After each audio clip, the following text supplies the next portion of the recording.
Polar bear kills photographer in 4 minutes. December 11th, 2024. The Arctic wind howled across the frozen expanse of Svalbard's Nordenskjold land with a ferocity that seemed to tear at the very fabric of reality itself. Daniel Marcus Harris pressed his eye against the viewfinder of his Canon EOS R5, watching through the 600mm telephoto lens as a massive male polar bear moved with predatory grace across the sea ice 200 meters away. The temperature gauge on his weather station read -38 degrees Celsius, but Daniel had stopped feeling the cold hours ago.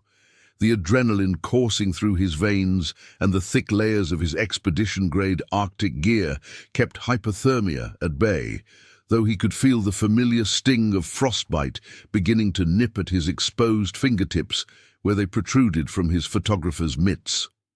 Daniel Harris was 34 years old, a wildlife photographer from Boulder, Colorado, whose work had graced the covers of National Geographic, Smithsonian, and Nature Conservancy magazines for the past 8 years. His portfolio of Arctic wildlife had earned him the International Wildlife Photographer of the Year award twice, and his documentary work had contributed to 3 Emmy-nominated nature films. He stood 6 feet 2 inches tall, with sandy brown hair that had grown longer during his 6 weeks in the Arctic, and piercing blue eyes that seemed to capture the intensity he brought to his craft. His beard, now thick and unkempt, was frosted with ice crystals that formed and reformed with each breath he expelled into the brutal Arctic air. The expedition had been planned for 18 months, a collaboration between the International Arctic Research Foundation and Polar Wildlife Documentation Project, funded by a $350,000 grant from the National Science Foundation and several private conservation organizations. Daniel's mission was to document the hunting behaviors of Svalbard's polar bear population during the critical winter months when the bears were most active and most dangerous. The resulting photographs and video footage would support conservation efforts and provide crucial data for climate change research as the Arctic sea ice continued its alarming retreat year after year. Daniel's team consisted of 5 other specialists, each chosen for their unique expertise in Arctic survival and polar bear research. Dr. Sarah Elizabeth Chen, a 41-year-old marine biologist from the University of Washington, served as the expedition's lead scientist. She had spent 12 years studying Arctic marine ecosystems and had published over 40 peer-reviewed papers on polar bear ecology. Sarah stood 5 feet 6 inches tall with straight black hair, usually pulled back in a practical ponytail, though now hidden beneath her expedition parka's fur-lined hood. Her dark eyes held an intensity that matched her reputation as one of the world's foremost experts on polar bear behavior and hunting patterns. Marcus James Thompson, 38, was their expedition leader and bear safety specialist. A former Royal Marines sergeant from Scotland who had spent 6 years in Arctic warfare training, Marcus had led over 20 polar expeditions and had survived 3 documented polar bear encounters, including one that left him with a distinctive scar running from his left temple to his jaw. He stood 6 feet 4 inches tall with a muscular build maintained through years of extreme environment training, his red hair and beard now white with frost, and green eyes that constantly scanned their surroundings for potential threats. Marcus carried a .375 H&H Magnum rifle and had 3 bear spray canisters attached to his gear harness, along with a flare gun and emergency beacon. Elena Sofia Petrov, 29, was their expedition medic and emergency response coordinator. Born in Murmansk, Russia, she had trained as a paramedic and wilderness medicine specialist before moving to Canada to pursue advanced Arctic survival training. Elena spoke fluent Russian, English, Norwegian, and basic Inuktitut, making her invaluable for communications with local authorities and emergency services. She stood 5 feet 8 inches tall, with blonde hair and pale blue eyes that seemed to reflect the Arctic landscape itself.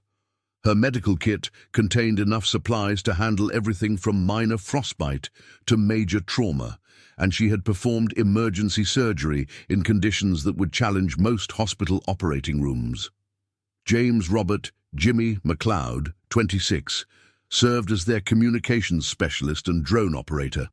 A former Canadian Forces signals operator from Nova Scotia, Jimmy had developed a passion for Arctic photography after completing his military service. He stood 5 feet 10 inches tall, with curly brown hair and hazel eyes, his youthful appearance belying his technical expertise and Arctic experience. Jimmy maintained their satellite communication systems, operated the thermal imaging drones used to track polar bear movements, and served as backup photographer when Daniel needed additional coverage of bear behaviors. The final team member was Niels Gunnar Eriksson, 52, their local guide and Svalbard native who had been born and raised in Longyearbyen. Niels's father and grandfather had been trappers and guides in Svalbard for over a century, and he possessed an almost supernatural understanding of Arctic weather patterns, ice conditions, and polar bear behavior. Standing 5 feet 11 inches tall, with steel-grey hair and weathered features that spoke of decades in the Arctic, Niels had guided hundreds of scientific expeditions and had never lost a team member to polar bear attack, though he had killed 7 bears in self-defense over his career. His knowledge of traditional Inuit survival techniques, combined with modern technology, made him an invaluable asset to any Arctic expedition. The team had established their base camp on December 8th at coordinates 78 degrees 47 minutes 12 seconds north, 16 degrees 32 minutes 45 seconds east, approximately 47 kilometers northeast of Longyearbyen, near the edge of Nordenskjöld Land, where the land met the frozen Greenland Sea. Their camp consisted of 4 expedition-grade Arctic tents rated for temperatures down to minus 50 degrees Celsius, a communication shelter housing their satellite equipment and computers, and a supply cache containing food, fuel, and emergency equipment for 3 weeks. The location had been chosen based on satellite tracking data from collared polar bears and historical sighting reports that indicated this area had the highest probability of polar bear encounters during December. Daniel's snowblind had been constructed according to specifications developed by Arctic wildlife researchers over decades of polar bear study. The structure measured 8 feet long, 6 feet wide, and 4 feet high, built from snow blocks cut with precision and reinforced with aluminum support poles. The interior was lined with reflective emergency blankets to retain body heat and reduce the photographer's thermal signature, while strategically placed viewing ports allowed for photography without exposing the occupant to the elements or polar bear detection. The blind was positioned 150 meters downwind from a natural seal-breathing hole in the sea ice, a location that thermal imaging had confirmed was actively used by seals and therefore likely to attract hunting polar bears. The morning of December 11th had begun at 4:30 a.m. with a temperature of minus 35 degrees Celsius and winds gusting from the northeast at 45 kilometers per hour. The weather station data showed atmospheric pressure dropping steadily, indicating an approaching storm system that would likely bring blizzard conditions within the next 12 to 18 hours. Despite the deteriorating weather forecast, Daniel had insisted on maintaining his observation schedule, as preliminary tracking data suggested that a large male polar bear designated as Bear ID number PB47 was moving toward their area and might arrive near the breathing hole within the next few hours. Bear ID number PB47 was a massive adult male estimated to weigh between 700 and 800 pounds, with a distinctive scarred snout and slightly yellowed fur that made him easily identifiable in photographs. Satellite collar data indicated he was one of the most successful hunters in the region, with a territory spanning over 1,500 square kilometers. Dr. Chen's research notes described him as an alpha male in his prime, approximately 12 to 14 years old, with documented kills of at least 6 seals in the previous 2 weeks. The bear's hunting patterns showed a preference for dawn and dusk attacks at breathing holes, making Daniel's early morning positioning strategically sound, but potentially dangerous. At 5:15 a.m., Daniel had entered his snowblind, carrying his primary camera kit, the Canon EOS R5 with a 600mm f4 LIS 3 telephoto lens, a backup, Canon EOS R6 with a 100 to 400mm f 4.5 to 5.6 LIS 2 lens, 4 extra batteries rated for extreme cold conditions, 64 gigabytes of high-speed memory cards, and a thermos of hot coffee spiked with brandy to maintain core body temperature.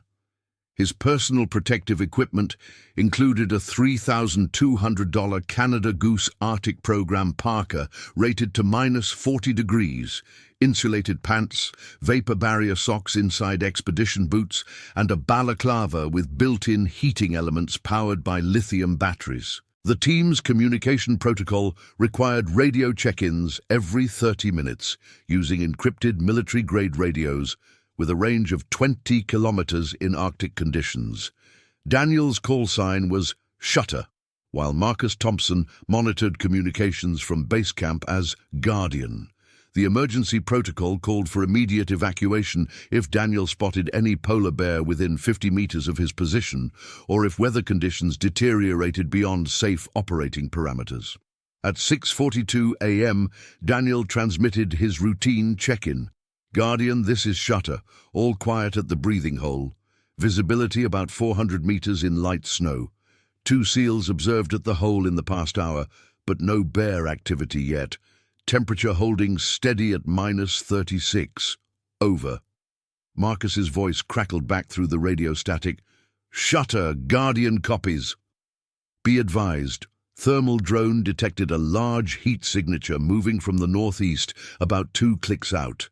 Could be our friend PB47. Weather Service updated the storm warning. Blizzard conditions expected by 1400 hours. We may need to extract you early. Over. Guardian, Shutter understands. We'll maintain watch for another hour, then assess conditions. The lighting is perfect right now, and if that's PB47 approaching, this could be the shot that makes the whole expedition worthwhile. Over. Through his viewfinder, Daniel watched the endless expanse of white, broken only by pressure ridges and the dark hole in the ice where seals came to breathe. The silence was absolute, except for the constant wind and the occasional crack of shifting ice. He had photographed polar bears in Churchill, Manitoba, and on Wrangel Island in Russia, but nothing compared to the raw, primordial beauty of Svalbard's landscape. The quality of light at this latitude created an ethereal glow that transformed even the most barren ice field into something magical. At 7:18 a.m., Daniel's patience was rewarded when he spotted movement in his telephoto lens. A polar bear emerged from behind a pressure ridge approximately 400 meters to the northeast, moving with the fluid, silent gait that made these predators so effective. Even at that distance, Daniel could see the bear's massive size and the characteristic yellowed fur that identified him as PB47. The bear paused, lifting his black nose to test the wind, then continued his approach toward the breathing hole with the focused intensity of an apex predator that had detected prey. Daniel's pulse quickened as he adjusted his camera settings for the low-light conditions. He increased the ISO to 6400, opened the aperture to f4, and set the shutter speed to 1,000th of a second to freeze any movement. The Canon's autofocus system locked onto the bear with machine-like precision, and Daniel began capturing frame after frame as PB47 moved closer to the breathing hole. "Guardian, this is Shutter," Daniel whispered into his radio microphone. "PB47 is here, approximately 350 meters northeast and approaching the breathing hole. Beginning photo sequence now. This is incredible. He's hunting in perfect light conditions." "Shutter. Guardian copies." Maintain your position and continue documentation. Thermal drone shows no other heat signatures in your area. Weather is still holding, but keep that extraction timeline in mind. You've got maybe 90 minutes before we need to pull you out. Daniel focused entirely on his photography, watching through the lens as the massive polar bear demonstrated the hunting behavior that had evolved over thousands of years. PB-47 approached the breathing hole with extraordinary stealth, each step placed carefully to minimize noise on the crunching snow. The bear's black nose twitched constantly, analyzing scent molecules carried on the wind to determine if seals were present below the ice. At a distance of 100 meters from the hole, PB-47 lowered himself into a hunting crouch and began the patient wait that could last anywhere from minutes to hours. The bear's powerful muscles were coiled like springs beneath his thick fur, ready to explode into action the moment a seal surfaced for air. Daniel captured dozens of frames, showing the bear's intense concentration, the steam of his breath in the frigid air, and the predatory focus in his dark eyes. Through his telephoto lens, Daniel could see every detail of the magnificent predator. The way individual guard hairs caught the Arctic light, the massive claws designed for gripping ice and prey, the thick layer of blubber beneath the fur that provided insulation in temperatures that would kill most mammals within hours. This was exactly the type of behavioral documentation that the expedition had been designed to capture. An apex predator demonstrating millions of years of evolutionary adaptation in one of Earth's most hostile environments. At 7:47 a.m., the hunting scenario Daniel had hoped to witness began to unfold. A seal surfaced at the breathing hole, its whiskered snout appearing for just seconds to take a breath before disappearing again beneath the ice. PB-47 remained motionless, conserving energy for the strike that might not come for another hour. Daniel held his breath, knowing that he was potentially witnessing one of nature's most dramatic predator-prey interactions. The second time the seal surfaced, PB-47 struck with explosive power that belied his massive size. The bear covered the 30-meter distance to the breathing hole in less than 4 seconds, his claws finding purchase on the ice as he lunged toward the hole. The seal, detecting the vibrations through the ice, disappeared beneath the surface just as the bear's massive paws crashed down where it had been moments before. Daniel's camera captured the entire sequence in stunning detail. The bear's initial explosive leap, the spray of snow and ice as his claws dug for traction, the frustrated expression as he realized the seal had escaped, and finally, the bear's calm return to his hunting position to wait for the next opportunity. It was the type of sequence that wildlife photographers dreamed of capturing, worth every hour of freezing temperatures and dangerous conditions. Guardian, this is Shutter. Just witnessed and documented a hunting attempt. PB-47 missed the seal, but I got the entire sequence. This is extraordinary footage, probably some of the best polar bear hunting behavior ever captured in these conditions. Outstanding work, Shutter. How's your core temperature and general condition? Daniel performed a quick self-assessment. Despite the extreme cold, his expedition gear was performing perfectly. His fingers were cold but still functional, his core temperature felt stable, and he had consumed half of his hot coffee to maintain internal heat. The snowblind was providing adequate protection from the wind, and his position remained undetected by the bear. Guardian, Shutter is in good condition, core temperature stable, gear performing well. The bear is about 120 meters from my position and focused entirely on the breathing hole. I'm well concealed and downwind, requesting permission to continue documentation for another 30 minutes. This hunting behavior is exactly what we came here to capture. Shutter. Permission granted for another 30 minutes, but weather is starting to deteriorate. Wind is picking up, and visibility is dropping. Be prepared for immediate extraction if conditions worsen. For the next 25 minutes, Daniel continued photographing PB-47's hunting behavior.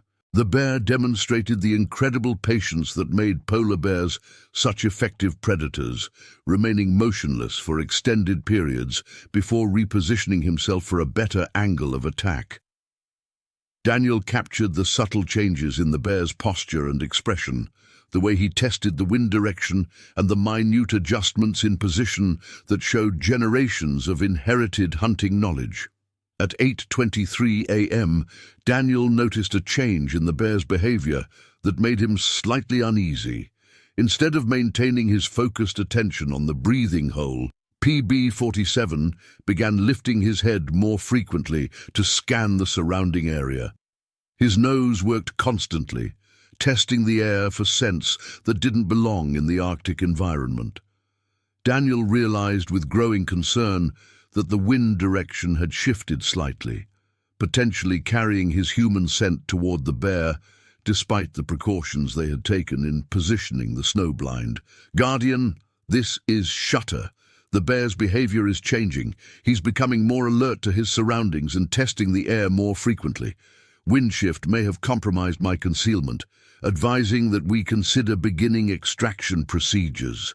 Before Marcus could respond, PB-47's head turned directly toward Daniel's position. Even at 120 meters distance, Daniel could see the bear's dark eyes lock onto the snowblind with an intensity that sent ice-cold fear coursing through his veins.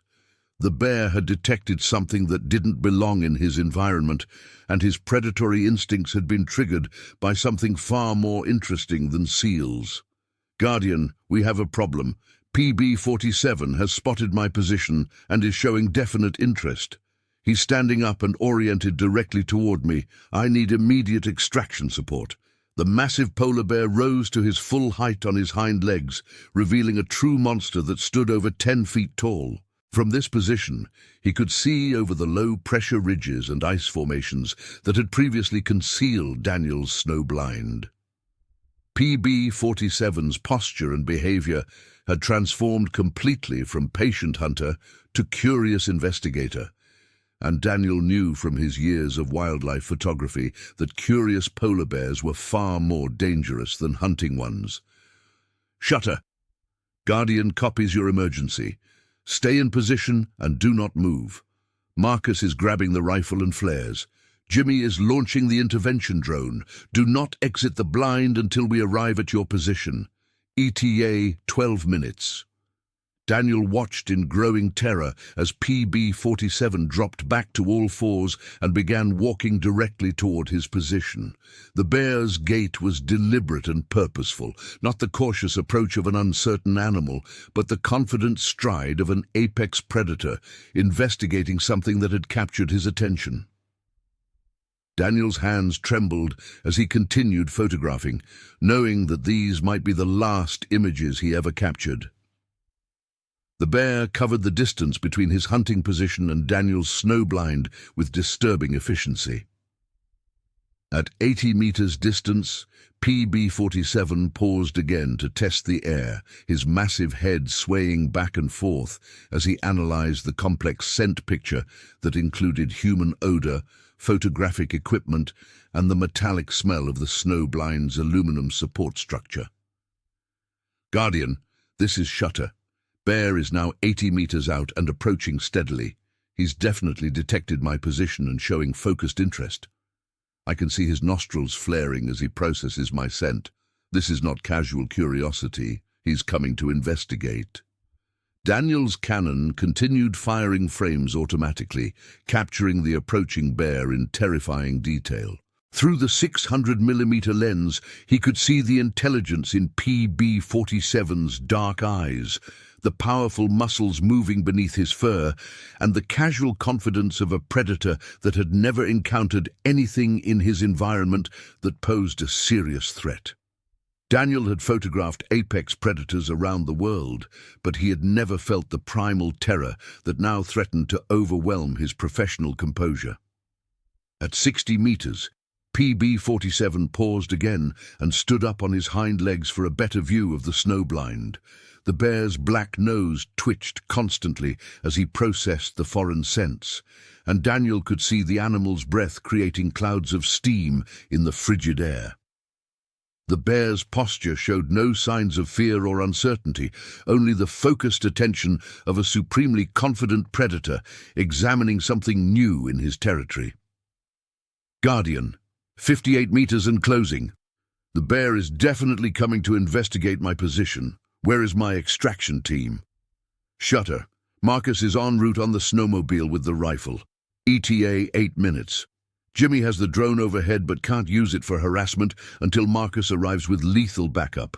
Stay calm and do not move. Daniel forced himself to continue photographing even as his hands shook with cold and fear.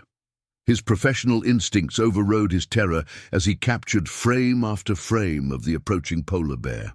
These images, if he survived to process them, would show polar bear behavior that few humans had ever witnessed at such close range.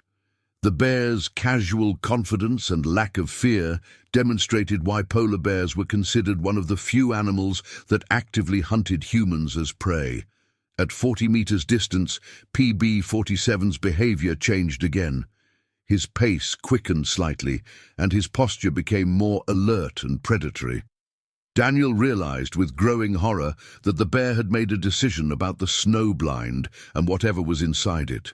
This was no longer casual investigation.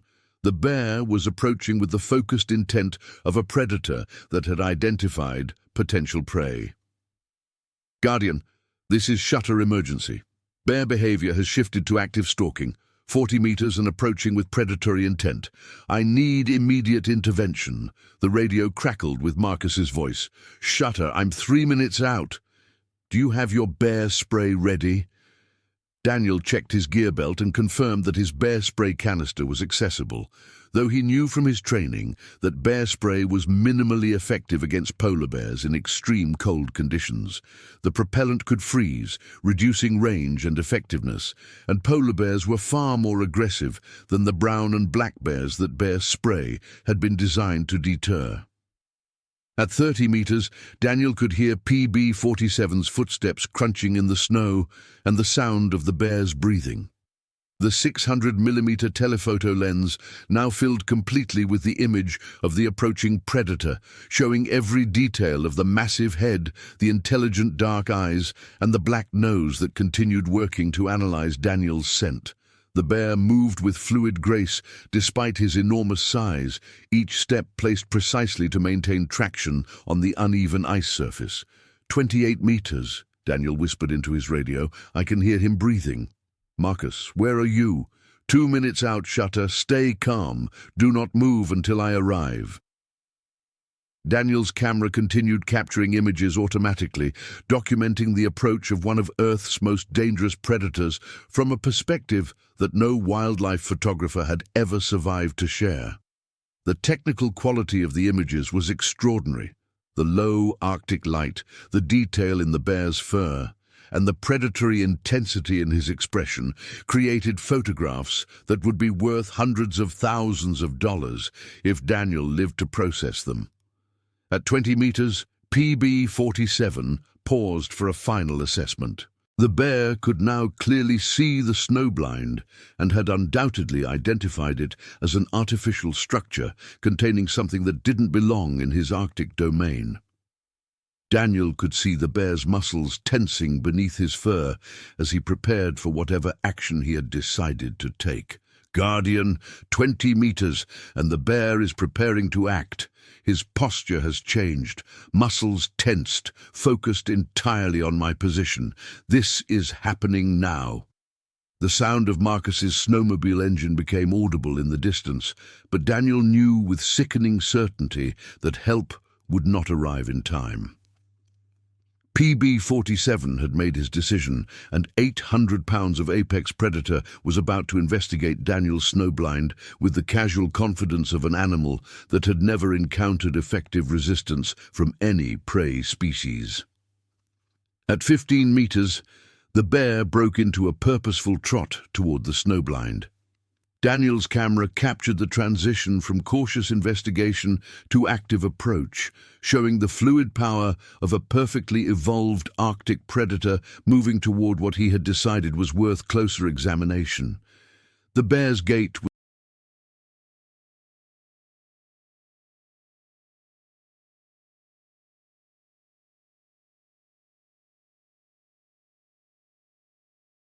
was steady and determined, showing no signs of uncertainty or caution. 10 meters, Daniel whispered, his voice barely audible even to himself. He's coming fast now. Through his viewfinder, Daniel watched PB-47 approach the snow blind with the casual confidence of an animal investigating an object of mild curiosity. The bear's expression showed intelligence and alertness, but no aggression. He was simply examining something unusual in his territory with the methodical thoroughness of a supreme predator. At 5 meters distance, PB-47 reared up on his hind legs again to get a better view of the snow blind's construction. Standing at his full height, the bear towered over the low structure like a white mountain of muscle and fur. His dark eyes examined the aluminum poles, the snow block construction, and the viewing ports that Daniel had used for photography. The bear's black nose twitched constantly as he processed the complex mixture of human scent, photographic equipment, and foreign materials. Daniel held his breath and remained absolutely motionless, hoping against hope that the bear would lose interest and move away. His finger remained on the camera's shutter button, continuing to capture frames even as terror threatened to overwhelm his ability to think clearly. The sound of Marcus's snowmobile was getting closer, but still seemed impossibly distant. PB-47 dropped back to all fours and circled the snow blind slowly, examining it from different angles while maintaining a distance of about 3 meters. The bear's behavior suggested scientific curiosity rather than aggression, but Daniel knew that polar bear behavior could change instantly and without warning. A curious polar bear was often more dangerous than an obviously aggressive one, because curiosity led to physical investigation that could quickly turn deadly. Guardian, the bear is circling my position at close range. He's examining the blind from multiple angles. Engine sounds closer. ETA? 30 seconds, Shutter. I can see your position. Do not move. PB-47 completed his circle of the snow blind and paused at what Daniel estimated was the structurally weakest point, the entrance that Daniel had used to crawl inside. The bear's nose worked constantly as he processed the concentrated human scent at this location, and his posture became more alert and focused. Daniel watched in horror as the massive polar bear lowered his head and began sniffing directly at the entrance to the snow blind.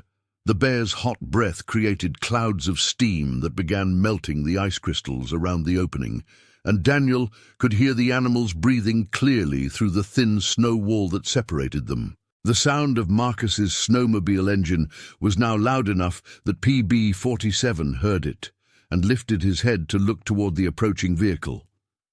For a moment, Daniel hoped that the bear would be frightened by the mechanical noise and retreat, but PB-47 showed no signs of concern. Instead, he returned his attention to the snow blind with renewed focus, as if the approaching snowmobile had reminded him that time was limited for his investigation. Daniel's radio crackled with Marcus's voice. Shutter, I'm 100 meters out and approaching fast. Be ready to move when I give the signal. PB-47's behavior suddenly shifted from curious investigation to active problem-solving. The bear began testing the structural integrity of the snowblind by pressing against the walls with his massive paws. Daniel felt the aluminum support poles flex under the pressure and realized with growing terror that the structure that had seemed so solid was no match for 800 pounds of determined polar bear. Guardian, he's testing the structural strength of the blind. The support poles are flexing. This structure won't hold if he decides to come in. The bear's investigation became more aggressive as he discovered that the snowblind was not as solid as it appeared. PB-47 began using his claws to scrape at the snow blocks, quickly learning that the structure was hollow and contained something of great interest.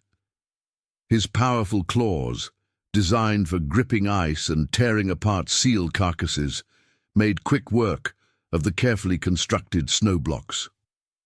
Daniel watched helplessly as PB-47 began methodically dismantling the snowblind's entrance. The bear worked with the focused efficiency of an intelligent predator that had identified a problem and was systematically solving it. Each swipe of his massive claws removed significant chunks of snow and ice, widening the opening that Daniel had crawled through hours earlier. "He's tearing apart the entrance," Daniel reported, his voice tight with fear. "Marcus, I need you here now." The sound of the approaching snowmobile reached PB-47's ears again, but this time the bear's response was different. Instead of pausing to assess the new sound, he accelerated his dismantling of the snow blind as if he understood that his investigation time was limited. His powerful claws worked faster, tearing away larger chunks of snow and ice with each swipe. Daniel could see daylight appearing through the gaps that PB-47 was creating in the snow-blind structure. The bear's black nose appeared momentarily in one of the holes, sniffing loudly as he confirmed that his target was inside the structure. Daniel pressed himself against the far wall of the blind, knowing that his movement would only attract more attention, but unable to remain completely still as the predator systematically dismantled his shelter. "Contact in 30 seconds, Marcus's voice came through the radio. "Get ready to move fast when I engage the bear." PB-47's destruction of the snow blind accelerated as he discovered how easily the structure came apart under his claws. The aluminum support poles began to bend and break as the snow blocks that held them in place were torn away. Daniel realized that he had perhaps 15 seconds before the structure collapsed completely and left him exposed on the open ice with an 800-pound polar bear. The bear's massive head suddenly appeared in the enlarged opening, his dark eyes locking onto Daniel's position inside the collapsing shelter. PB-47's expression showed no aggression or anger, only the focused interest of an intelligent predator that had successfully solved a puzzle and was now examining his prize. The bear's black nose twitched as he processed Daniel's scent at close range, confirming that he had found what he had been seeking. "Guardian, visual contact with the bear. He's looking directly at me through the breach in the blind. Structure is failing rapidly." Daniel's camera, operating on muscle memory and professional instinct, continued capturing frames even in this moment of absolute terror. The images showed PB-47's massive head filling the frame, his dark eyes reflecting intelligence and curiosity, and his black nose working constantly to process this new sensory experience. These were certainly the most intimate photographs of a wild polar bear ever captured, taken from a distance of less than 2 meters. The sound of Marcus's snowmobile engine reached maximum volume as he approached Daniel's position at high speed. Daniel could hear the engine's pitch change as Marcus throttled down and began maneuvering for the best position to engage the bear. PB-47 heard the approaching vehicle, but seemed far more interested in the human he had discovered inside the artificial structure than in the mechanical noise approaching from behind. "Shutter, I'm in position. When I engage the bear with the flares, exit the blind immediately and move toward my position. Do not run. Move steadily, but do not trigger his chase instinct." PB-47 began working his massive shoulders into the opening he had created, clearly intending to enter the snowblind and investigate his discovery more closely. The bear's powerful muscles bulged beneath his thick fur as he forced his enormous frame through the opening that was barely large enough to accommodate his head and shoulders. Daniel realized with absolute certainty that his shelter was about to be invaded by one of the most dangerous predators on Earth. The first flare exploded overhead with a brilliant red flash and a loud popping sound that echoed across the Arctic landscape. PB-47 paused in his efforts to enter the snow blind, and lifted his head to examine this new development. The bear's expression showed mild interest in the flare, but no fear or inclination to retreat. If anything, the additional stimulation seemed to increase his curiosity about the unusual situation he had discovered. Flare had minimal effect, Marcus reported, firing second flare directly at the bear's position. The second flare struck the ground less than 2 meters from PB-47's position, showering him with sparks and creating a cloud of red smoke. The bear stepped back from the snowblind and shook his massive head to clear away the smoke and sparks, but his body language showed annoyance rather than fear. PB-47 had lived his entire life in an environment where he was the undisputed apex predator, and nothing in his experience had taught him to fear bright lights or loud noises. "Shutter, exit the blind now. Move toward my position slowly and steadily." Daniel began crawling toward the enlarged opening that PB-47 had created, knowing that he was about to emerge onto the open ice within arm's reach of an 800-pound polar bear. His camera gear banged against the aluminum support poles as he moved, creating noise that drew PB-47's immediate attention back to the collapsing shelter. As Daniel emerged from the snowblind, he found himself face to face with PB-47 at a distance of less than 3 meters. The bear's massive size was overwhelming at close range. His head alone was larger than Daniel's entire torso, and his powerful muscles were clearly visible beneath the thick white fur. The bear's dark eyes examined Daniel with the intelligent curiosity of a supremely confident predator encountering something new and potentially interesting. "Do not make eye contact," Marcus called out. "Move slowly toward my position. I have a clear shot if needed." Daniel forced himself to avoid looking directly into PB-47's eyes as he slowly rose to his feet and began moving away from the destroyed snowblind.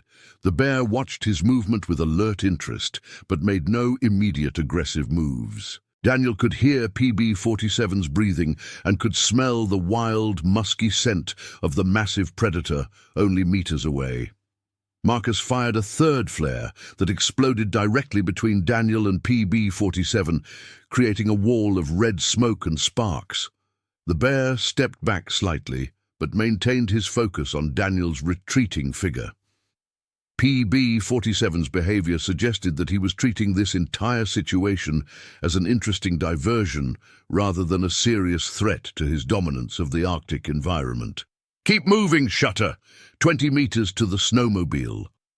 Daniel continued his slow retreat toward Marcus's position, fighting every instinct that screamed at him to run. PB-47 followed at a distance of about 5 meters, matching Daniel's pace with the casual confidence of a predator that knew he could close the distance instantly if he chose to do so. The bear's gait was relaxed and unhurried, showing no signs of stress or uncertainty about the situation. At 10 meters from the snowmobile, Daniel heard Marcus chamber a round in his rifle. The metallic click was clearly audible in the Arctic silence, and PB-47's ears twitched as he registered the new sound. The bear paused in his pursuit and lifted his head to examine Marcus and the snowmobile, processing this additional element in an increasingly complex situation. "Almost there, Shutter." 5 more meters. Daniel reached the snowmobile and quickly climbed onto the back seat behind Marcus. PB-47 watched this movement with apparent interest, but made no aggressive moves toward the vehicle. The bear stood approximately 8 meters away, his massive frame clearly visible against the white Arctic landscape, studying the two humans and their mechanical transportation with the patient curiosity that had characterized his behavior throughout the encounter. "Bear is maintaining distance and showing no immediate aggressive intent," Marcus reported into his radio. "Beginning slow withdrawal from the area. Daniel is secured on the snowmobile." Marcus slowly engaged the snowmobile's throttle and began moving away from PB-47's position. The bear watched their departure with apparent interest, but made no attempt to follow or intercept their retreat. As the distance increased, PB-47 returned to the destroyed snowblind and began investigating the photographic equipment and other gear that Daniel had been forced to abandon. Guardian Base. This is Guardian. Successful extraction of shutter completed. No injuries sustained. Bear showed curious rather than aggressive behavior throughout the encounter. PB-47 is now investigating the abandoned equipment. ETA to base camp 12 minutes. Daniel looked back as they moved away and watched PB-47 systematically examine every piece of equipment he had left behind. The bear's behavior was methodical and intelligent, showing genuine curiosity about the cameras, lenses, and other gear that represented technology the animal had never encountered. Daniel realized that his $40,000 worth of camera equipment was now serving as toys for one of the Arctic's most dangerous predators. The snowmobile ride back to base camp took place in relative silence as Daniel processed the psychological impact of his close encounter with PB-47. The professional photographer in him was devastated by the loss of his equipment and the photos he had captured during the bear's approach. But the human being in him was overwhelmed with gratitude for having survived an encounter that could easily have ended in death. Upon reaching base camp at 9:47 a.m., Daniel was immediately examined by Elena Petrov for signs of frostbite, hypothermia, or psychological shock.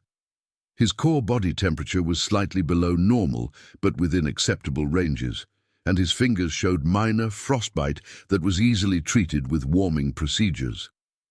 Elena's medical assessment confirmed that Daniel had suffered no serious physical injury during his encounter with PB-47. Dr. Sarah Chen immediately began documenting the incident for the expedition's scientific records and for submission to the Svalbard Environmental Protection Agency. The encounter would need to be reported to Norwegian authorities within 24 hours, and the detailed account would contribute to ongoing research into polar bear behavior and human-wildlife interactions in Arctic environments. "Tell me everything about the bear's behavior," Dr. Chen said as she prepared her digital recorder.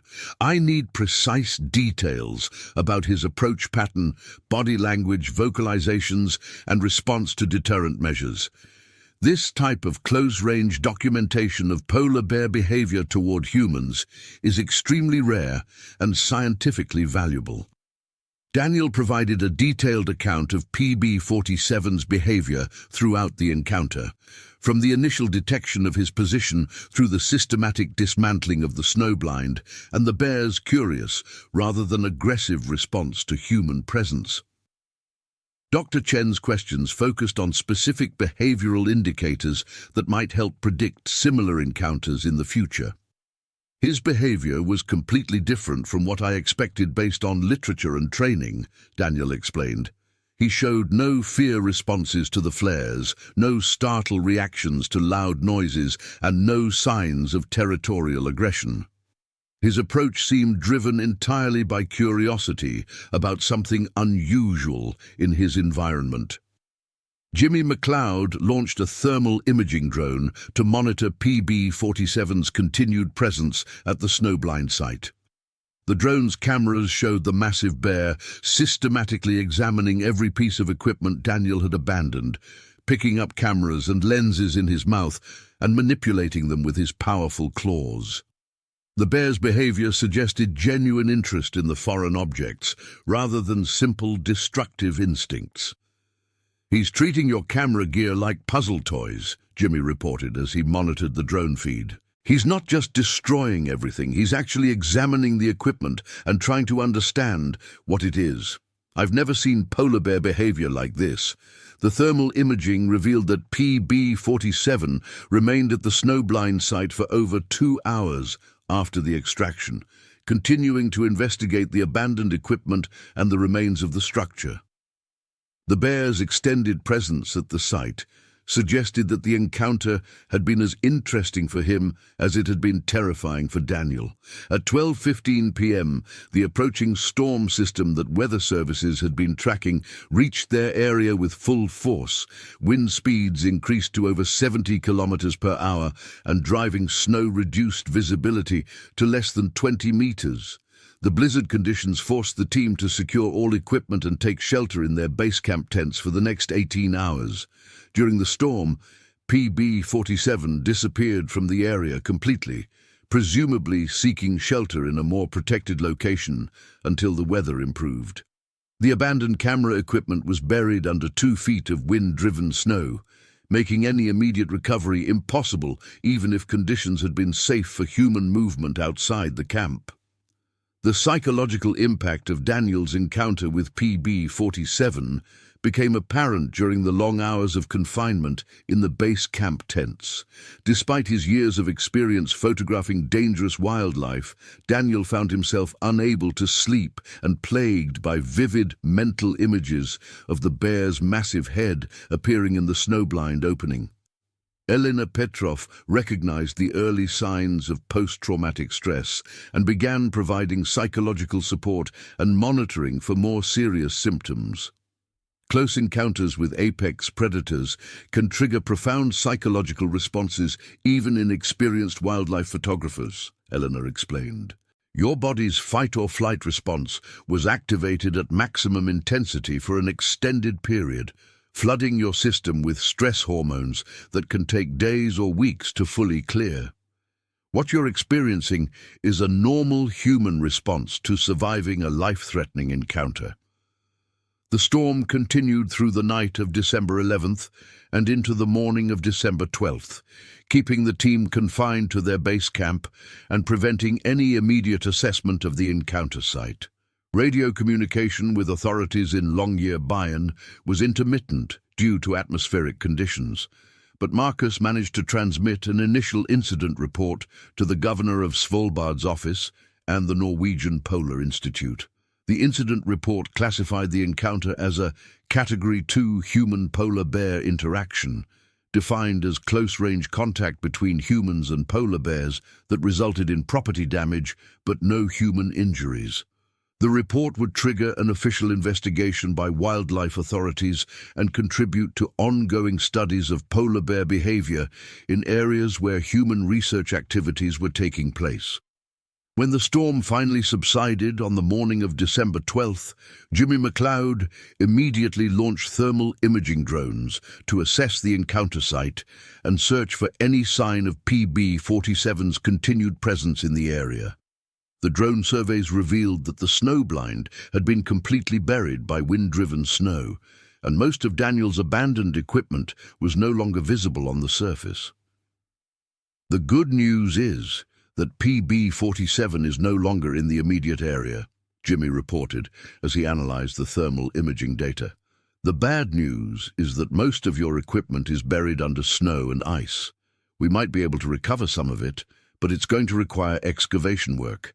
The team's priority had shifted from wildlife documentation to equipment recovery and safe evacuation from an area where they now knew a large male polar bear was actively present and had shown sustained interest in human activities. The encounter with PB-47 had fundamentally changed the risk assessment for continued operations in their current location. Dr. Chen made the decision to relocate the expedition to a new base camp at least 20 kilometers away from the encounter site, based on satellite tracking data showing that PB-47's territory encompassed a wide area around their current position. The relocation would require careful coordination with helicopter support from Longyearbyen and would effectively end the current phase of the expedition. We've gathered valuable scientific data about polar bear behavior, but the risk of another encounter with PB-47 is too high to justify continued operations in this location, Dr. Chen announced during the team meeting. We'll relocate to the backup site near Barentsburg, where polar bear activity is less concentrated. The equipment recovery operation began at 2:30 p.m. on December 12th, with Marcus and Niels Eriksson approaching the buried snowblind site while Jimmy monitored the area with thermal imaging drones to ensure that PB-47 had not returned. The excavation revealed that most of Daniel's camera equipment had survived the bear's investigation and the subsequent burial under snow. "Your main camera body is intact, and both lenses appear undamaged," Marcus reported, as he carefully excavated the buried equipment. "There are some puncture marks from the bear's claws, but nothing that should affect functionality. The memory cards are all accounted for, so you haven't lost the photos you captured during the encounter. The recovery of the memory cards was particularly significant because they contained what were likely the most intimate photographs of wild polar bear behavior ever captured." Daniel's images documented PB-47's approach, investigation of the snowblind, and close-range examination of human presence in a way that no previous wildlife photographer had survived to share. When Daniel finally reviewed the images on his laptop back at base camp, he was stunned by the quality and intimacy of the photographs. The Canon EOS R5's autofocus system had performed flawlessly, even under extreme conditions, producing dozens of sharp, well-exposed images that showed every detail of PB-47's magnificent predatory form and intelligent expression. "These are probably the most valuable polar bear photographs ever taken," Dr. Chen observed as she reviewed Daniel's images. "The scientific value of documenting this type of close-range behavior is immense, and the conservation impact could be extraordinary. These images show polar bears as intelligent, curious animals, rather than mindless killing machines." The photograph that would later become famous worldwide showed PB-47's massive head filling the frame as he peered through the opening he had created in the snowblind, his dark eyes reflecting intelligence and curiosity, while his black nose worked to process Daniel's scent.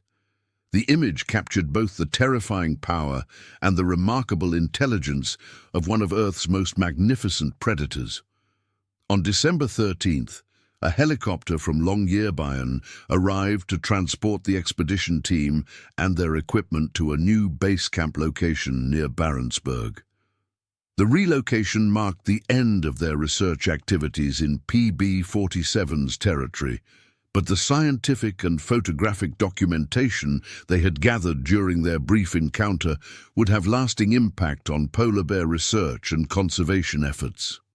The helicopter pilot, Captain Lars Anderson, had 22 years of experience flying in Arctic conditions and had participated in numerous polar bear research and rescue operations. As they flew over the encounter site during evacuation, Captain Anderson provided aerial perspective on the area where Daniel's close encounter had taken place. "I've flown support for polar bear research expeditions for over 2 decades, and I've never heard of a documented encounter quite like yours," Captain Anderson told Daniel as they flew toward their new base camp. "Most polar bear encounters with humans result in either immediate attack or immediate retreat. The extended investigation behavior you describe is highly unusual and scientifically significant." The aerial view revealed the harsh beauty of the Arctic landscape, where Daniel had nearly lost his life to one of nature's most formidable predators. The endless expanse of white ice, broken by pressure ridges and leads of dark water, demonstrated why polar bears had evolved into such efficient hunters.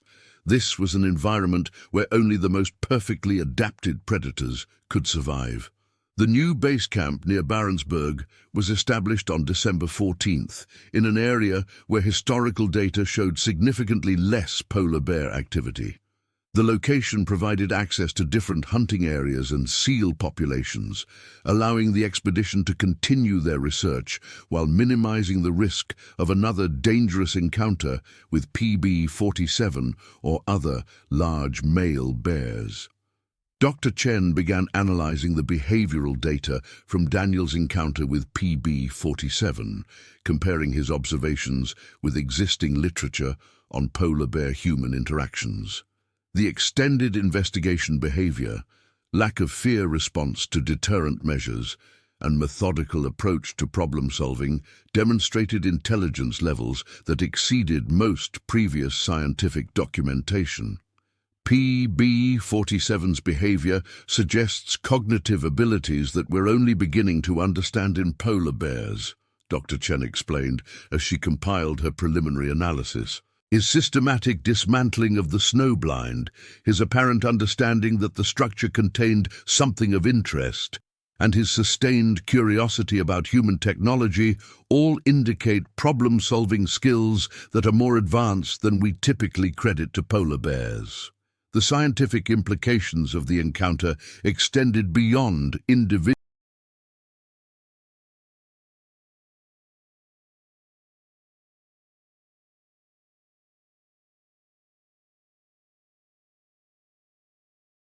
bear behavior to broader questions about polar bear adaptability in changing Arctic conditions. As climate change continued to alter traditional hunting patterns and habitat availability, polar bears might be developing new behavioral strategies that included increased interaction with human activities and technology. Elena Petrov continued monitoring Daniel's psychological recovery throughout the remainder of the expedition.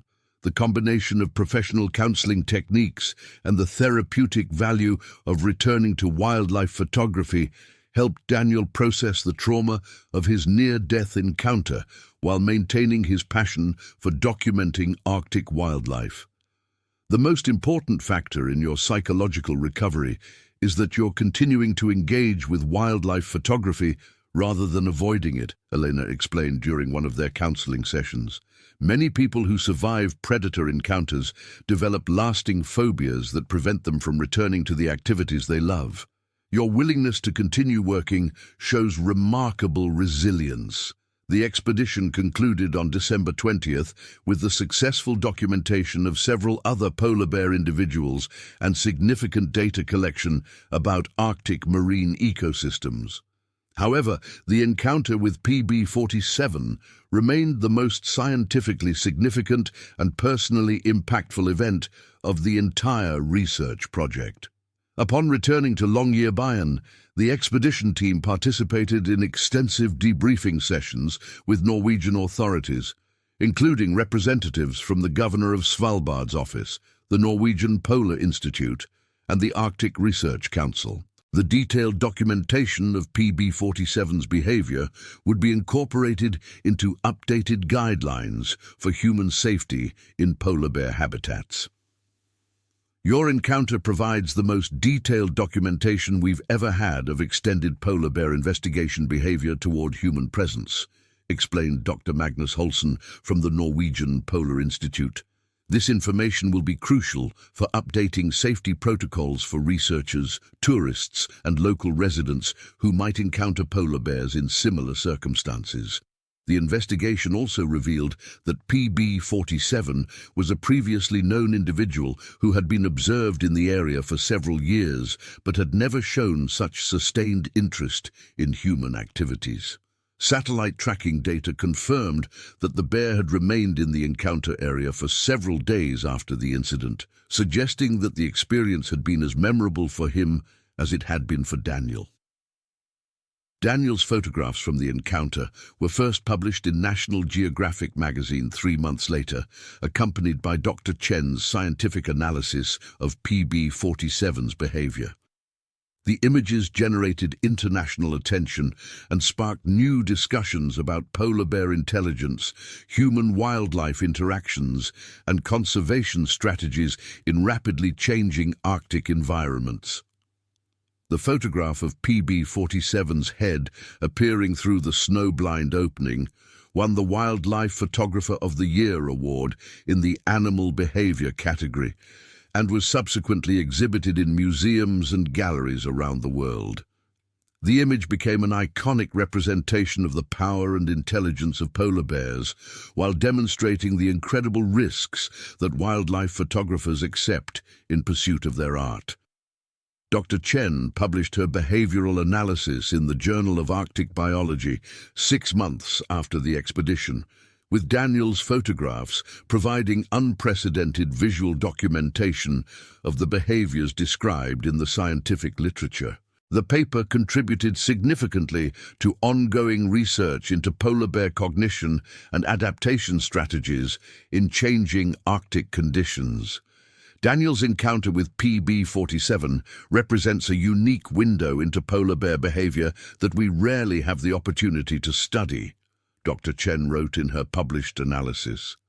The combination of close-range observation, photographic documentation, and survival testimony provides insights into polar bear intelligence and decision-making processes that will inform both scientific research and conservation policy for years to come. The psychological impact of Daniel's encounter with PB47 continued long after the expedition ended. Despite Elena's counseling and his successful return to wildlife photography, Daniel found himself experiencing occasional nightmares and anxiety responses triggered by unexpected sounds or movements in his peripheral vision. Surviving a close encounter with an apex predator creates lasting changes in your nervous system that may never completely disappear, Elena explained during a follow-up consultation 6 months after the expedition.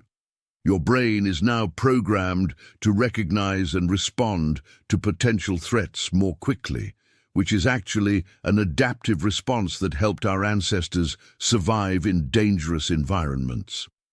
Daniel returned to Arctic photography the following year, participating in a research expedition to study polar bears in the Canadian Arctic.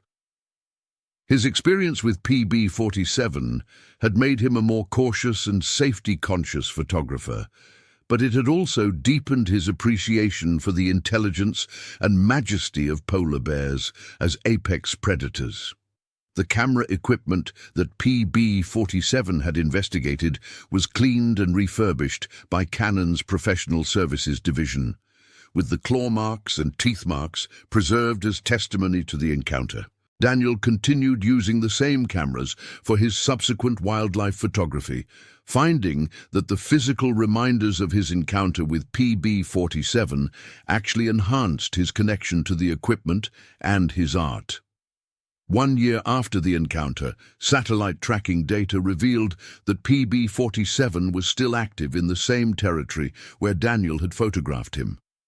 The bear had successfully hunted at least 15 seals during the tracking period and showed no signs of age-related decline in his hunting effectiveness.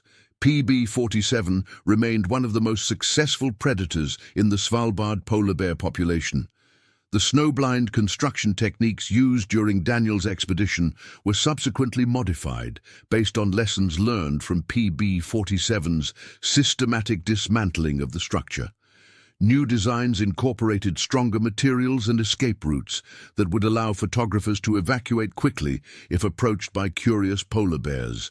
Dr. Chen's research team received additional funding to study polar bear cognition and problem-solving abilities, based partly on the behavioral documentation from Daniel's encounter. The research project, designated Arctic Predator Intelligence Study, would use remote cameras and controlled experiments to better understand how polar bears process and respond to novel stimuli in their environment. The encounter with PB47 also influenced Arctic tourism safety protocols, with tour operators incorporating new guidelines for human behavior when polar bears show sustained interest in human activities.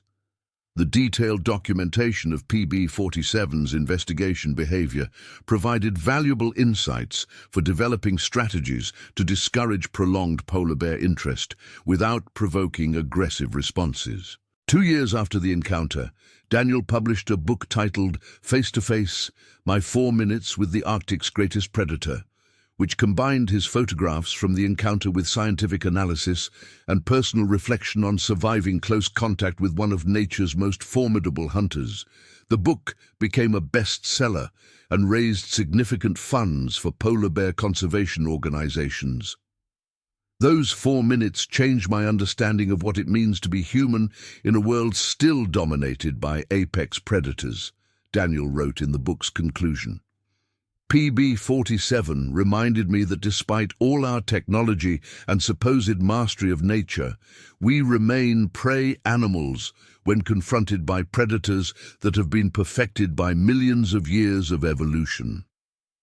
The scientific legacy of Daniel's encounter with PB47 extended far beyond the initial documentation, contributing to ongoing research projects studying polar bear adaptation to climate change, human-wildlife conflict resolution, and the development of non-lethal deterrent strategies for use in Arctic communities where polar bears and humans increasingly come into contact. 3 years after the encounter, PB47 was still being monitored by satellite tracking as part of long-term polar bear population studies.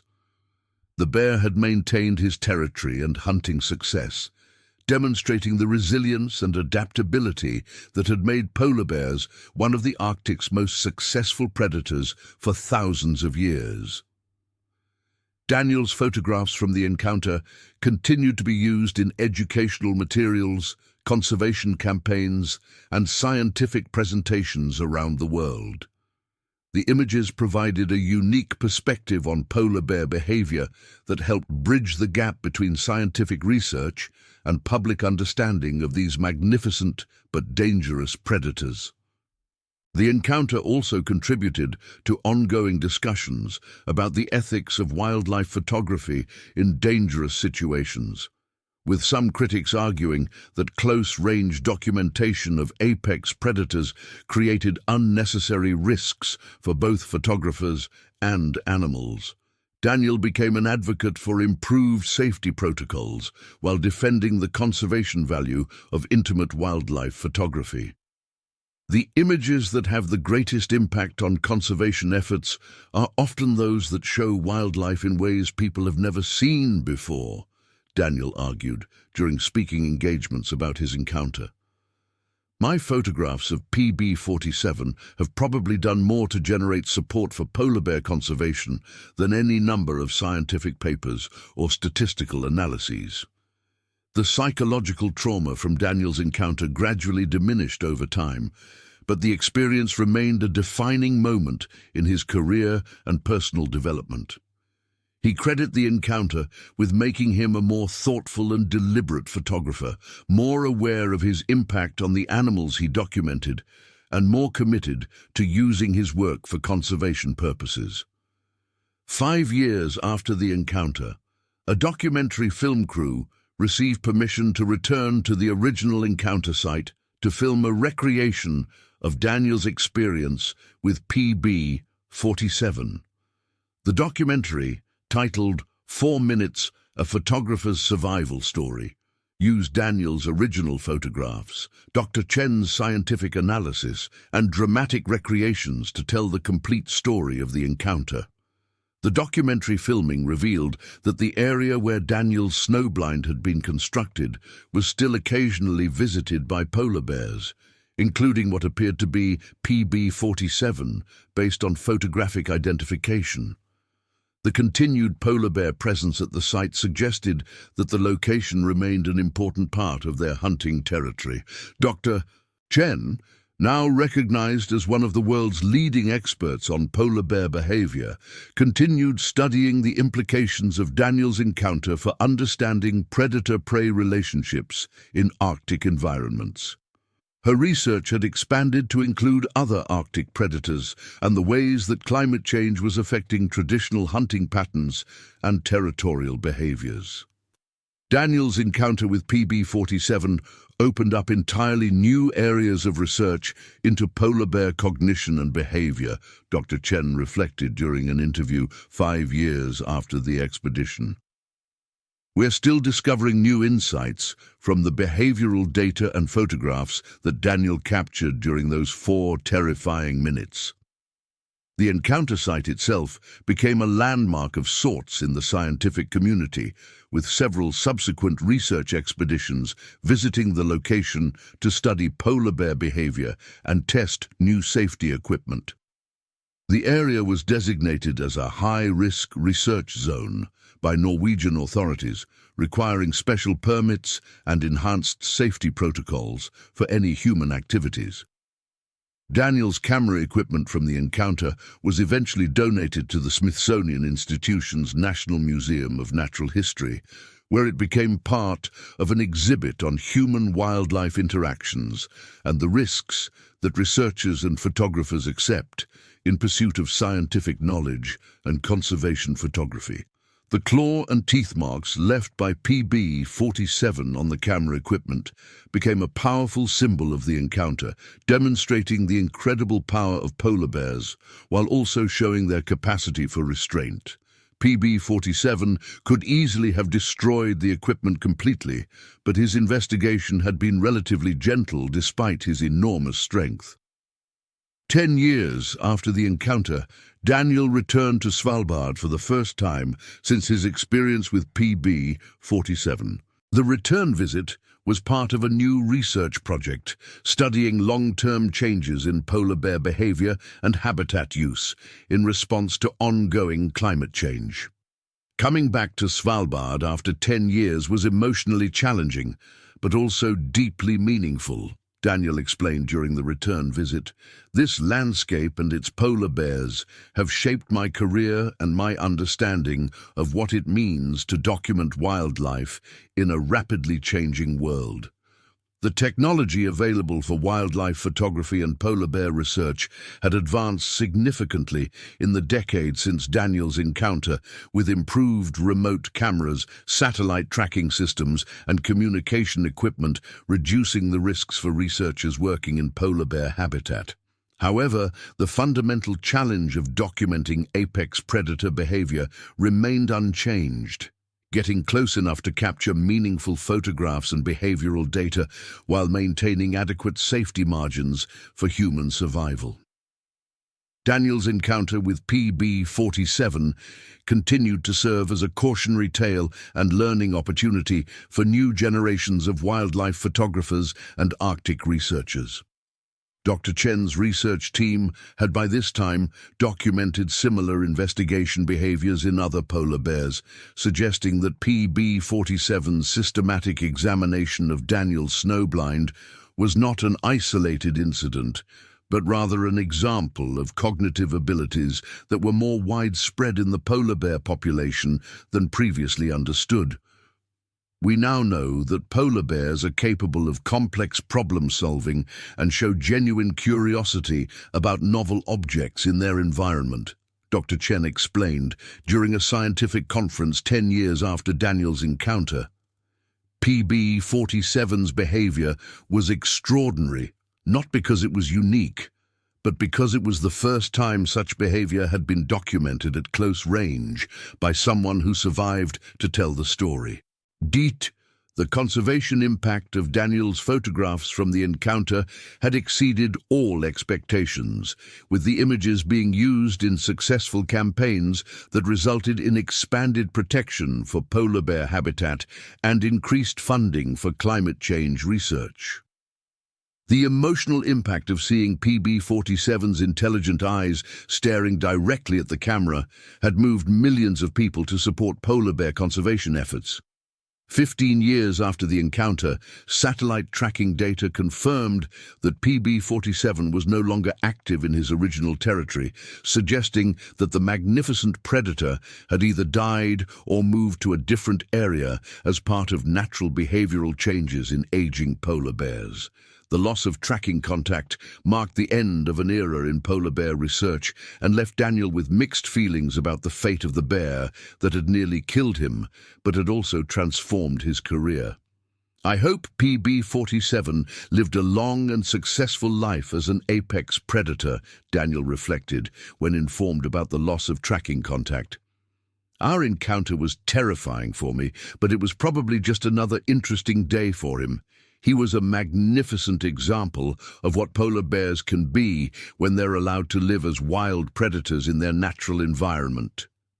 The scientific and conservation legacy of Daniel's 4-minute encounter with PB-47 continued to influence wildlife research, photography ethics, and Arctic safety protocols. The detailed documentation of the encounter had become a classic case study in wildlife behavior, survival psychology, and the complex relationships between humans and apex predators in rapidly changing environments. Dr. Chen, now in her 60s and recognized as the world's leading authority on polar bear cognition, often concluded her scientific presentations with images from Daniel's encounter. The photographs served as powerful reminders of what was at stake in polar bear conservation efforts and what humanity might lose if climate change continued to erode Arctic habitats. Daniel's encounter with PB-47 captured a moment of pure wildness that is becoming increasingly rare in our human-dominated world, Dr. Chen would tell her audiences. Those photographs remind us that there are still places on Earth where humans are not at the top of the food chain, and animals like PB-47 represent millions of years of evolutionary perfection that we have a responsibility to protect. 20 years after the encounter, Daniel had become one of the world's most respected wildlife photographers, with his work focusing increasingly on documenting the impacts of climate change on Arctic ecosystems. His encounter with PB-47 remained the defining moment of his career, the experience that had taught him the true meaning of wildness and the responsibility that came with documenting it. The snow-blind site where Daniel had nearly lost his life to PB-47 was eventually covered by shifting ice and snow, erasing the physical evidence of the encounter, but leaving behind a scientific and emotional legacy that would endure for generations. The 4 minutes that Daniel spent face-to-face with one of the Arctic's greatest predators had provided insights into polar bear behavior, human survival psychology, and the complex relationships between our species and the wild animals with whom we share the planet. In the end, Daniel's encounter with PB-47 represented something larger than a simple wildlife photography assignment that had gone wrong. It was a reminder that despite all our technological advances and supposed mastery over nature, there were still animals on Earth capable of reminding us of our place in the natural world. PB-47 had been a perfect predator, a magnificent example of evolutionary adaptation to one of Earth's most challenging environments. And for 4 terrifying minutes, he had held Daniel's life in his massive claws and chosen curiosity over aggression, investigation over immediate attack. The photographs that Daniel captured during those 4 minutes became more than just wildlife images.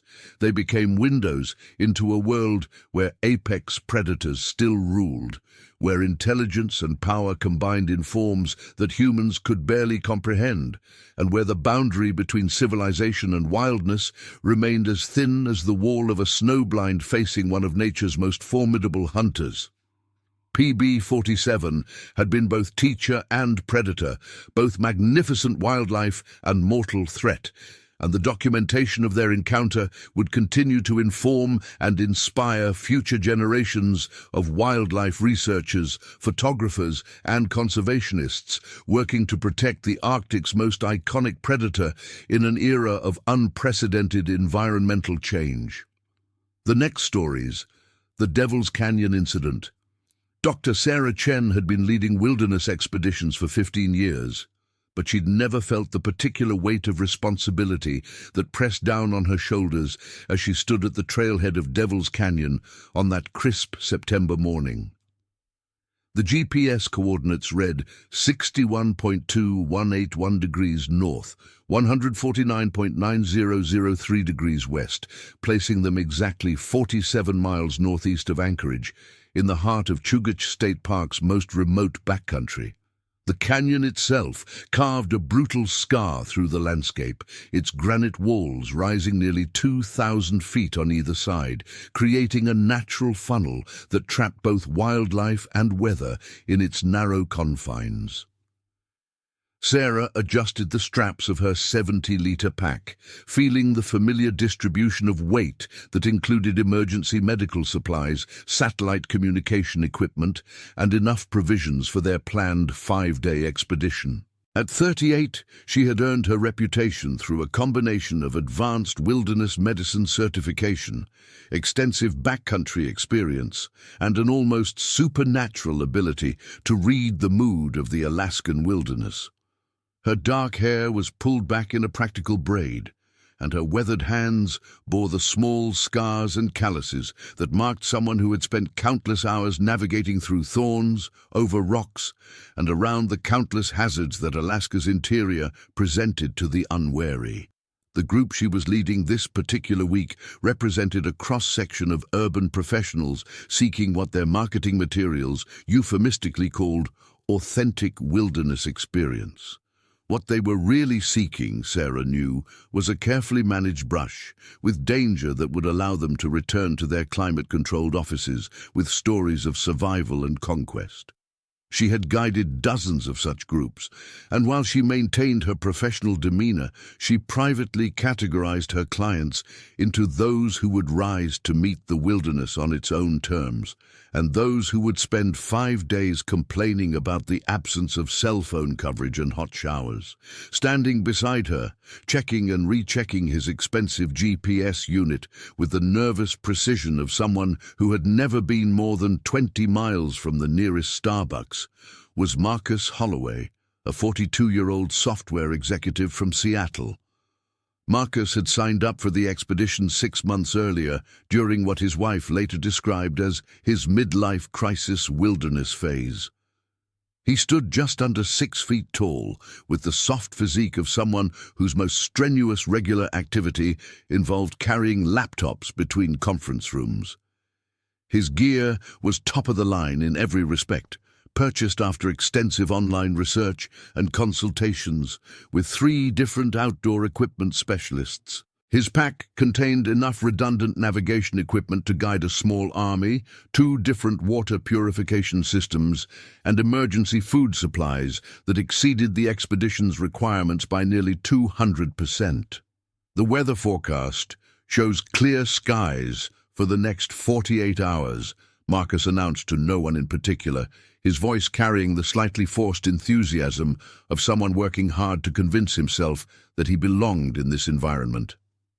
Temperatures ranging from 38 degrees Fahrenheit overnight to a high of 52 during midday hours.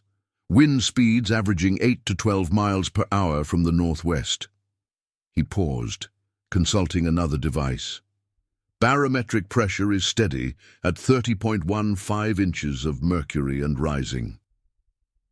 Dr. James Morrison, a 35-year-old emergency room physician from Chicago, looked up from where he was methodically checking the contents of his medical kit for the 3rd time that morning. James had joined the expedition as much for professional interest as personal challenge. His emergency medicine background made him acutely aware of how quickly situations could deteriorate in remote environments, and he had insisted on bringing medical supplies that went far beyond the standard wilderness first aid kit. His pack contained advanced trauma supplies, prescription medications for a variety of emergency situations, and a portable suturing kit that had already earned approving nods from Sarah during their pre-expedition briefing. "In my experience," James said, his voice carrying the calm authority of someone accustomed to making life-and-death decisions under pressure, weather forecasts become increasingly unreliable the further you get from civilization. We should be prepared for conditions to change rapidly. He gestured toward the canyon entrance, where wisps of cloud were already beginning to form around the higher peaks. These mountains create their own weather systems. The 4th member of their group, Detective Lisa Ramirez from the Anchorage Police Department, was using her mandated vacation time to participate in what she had described to her colleagues as training in wilderness survival techniques. At 31, Lisa had built a reputation as one of the department's most capable investigators, particularly in cases that required tracking suspects through Alaska's backcountry. She moved with the efficient economy of motion that marked someone comfortable with physical challenge, and her gear reflected a practical approach that prioritized function over form. Unlike the others, Lisa had spent considerable time in Alaska's wilderness, though never in an environment as remote as Devil's Canyon. "How many bear encounters have you had in this area?" Lisa asked Sarah, her question reflecting both professional curiosity and practical concern. She had reviewed the state wildlife statistics before the expedition and knew that Devil's Canyon sat in the heart of one of Alaska's most densely populated grizzly bear territories. Sarah paused in her final equipment check, considering her answer carefully. "Over the past 5 years, I've encountered bears on roughly 30% of expeditions in this region. Most encounters involve brief visual contact at distances greater than 100 yards, with the bears typically moving away once they detect human presence. I've had 3 encounters at distances of less than 50 yards, and in each case, proper bear safety protocols resulted in the animals withdrawing without incident." What Sarah didn't mention, because she saw no reason to increase her clients' anxiety levels before they had even entered the canyon,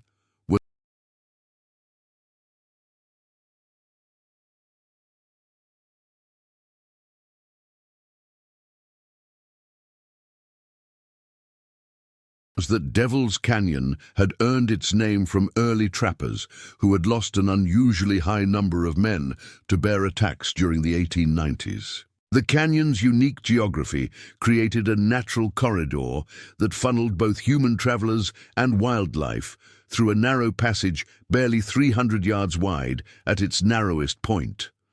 The result was a higher probability of human-bear encounters than in most other regions of comparable size in Alaska. The 5th member of their group, Robert Chang, a 28-year-old investment banker from New York, was experiencing his first expedition of any kind beyond weekend camping trips in state parks.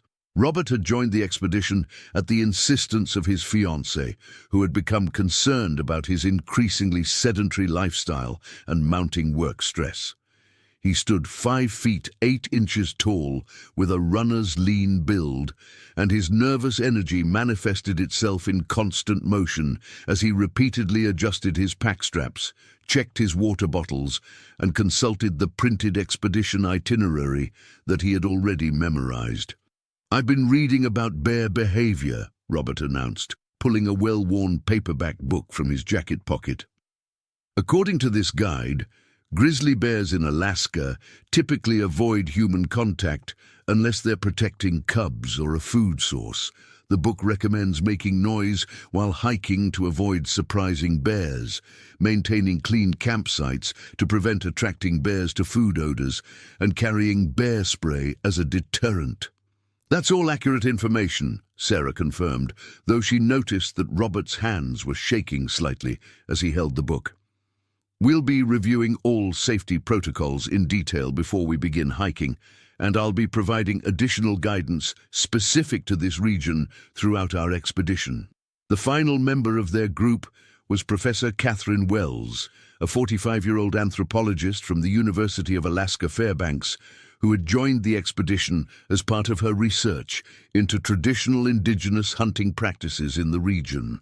Catherine possessed an extensive theoretical knowledge of Alaska's wildlife and geography, though her field experience was limited primarily to archaeological sites rather than active wilderness environments. She carried herself with the confident bearing of someone accustomed to being the expert in any given situation, though Sarah had already noted signs that Catherine might struggle with the physical demands of multi-day backcountry hiking. The historical record indicates that indigenous peoples successfully coexisted with Alaska's bear populations for thousands of years, Catherine observed, consulting a leather-bound notebook filled with her handwritten research notes. Traditional hunting practices emphasized understanding bear behavior patterns, seasonal movement cycles, and territorial boundaries. Modern wilderness travelers could benefit significantly from incorporating traditional knowledge into contemporary safety protocols.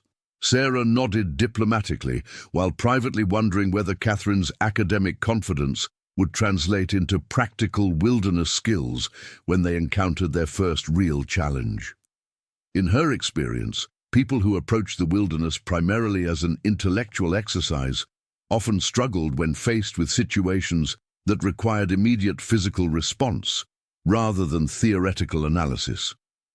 As the group completed their final preparations, Sarah conducted her standard pre-expedition safety briefing, covering topics that ranged from proper hiking techniques and equipment use to emergency procedures and wildlife encounter protocols. She demonstrated the proper use of bear spray, explaining that the pressurized capsaicin-based deterrent was effective at ranges up to 30 feet, but required proper deployment techniques to be useful in actual encounter situations. Bear spray should be easily accessible at all times, Sarah explained, showing the group how to attach the spray canisters to their pack hip belts for quick access. In an encounter situation, you'll have seconds rather than minutes to deploy the spray effectively. Remove the safety clip, aim slightly downward to account for the spray pattern, and discharge in a sweeping motion to create a barrier between yourself and the approaching bear. The group practiced the deployment motion repeatedly until Sarah was satisfied that each member could access and activate their bear spray without fumbling with safety mechanisms or orientation. She also reviewed the standard protocols for different types of bear encounters, emphasizing that appropriate responses varied significantly depending on the species of bear, the distance of the encounter, the bear's behavior, and the terrain features available for evasion. Grizzly bears and black bears require different response strategies, Sarah continued. Grizzly bears are larger and more aggressive, but they're also more likely to respond to submissive behavior. If you encounter a grizzly at close range, avoid direct eye contact, speak in calm, low tones, and back away slowly while making yourself appear as small and non-threatening as possible. Black bears are smaller but more unpredictable, and they may require more aggressive deterrent responses. At 7:23 a.m., with the morning sun casting long shadows across the canyon entrance, the group began their descent into Devil's Canyon along a narrow trail that had been carved into the canyon's eastern wall by decades of use by hunters, trappers, and the occasional wilderness expedition.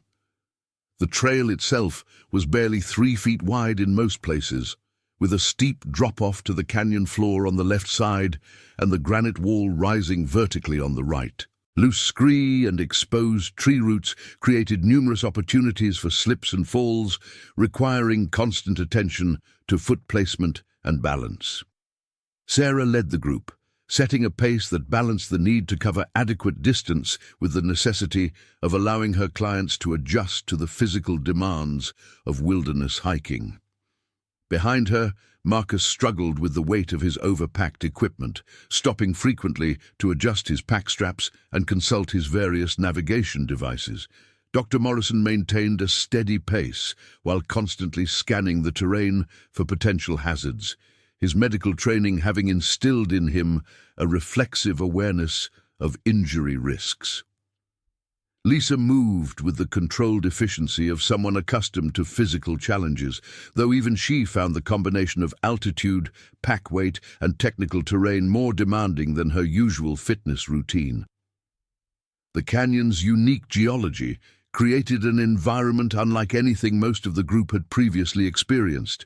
The granite walls rose nearly vertically on both sides, creating an enclosed world where sound echoed and reverberated in ways that made it difficult to determine the direction and distance of various noises.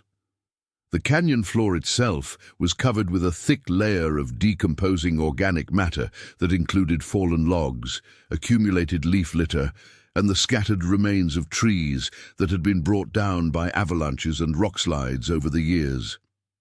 As they descended deeper into the canyon, the temperature began to drop noticeably, and the air took on the earthy, humid quality that characterized environments where sunlight penetrated only during the middle hours of the day.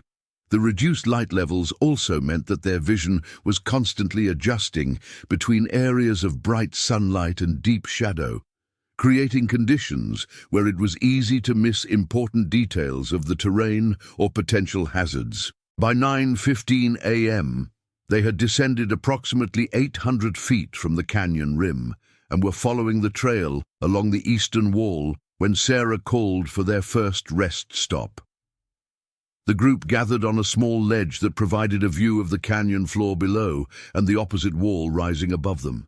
The silence was profound, broken only by the distant sound of water running over rocks somewhere in the depths below them.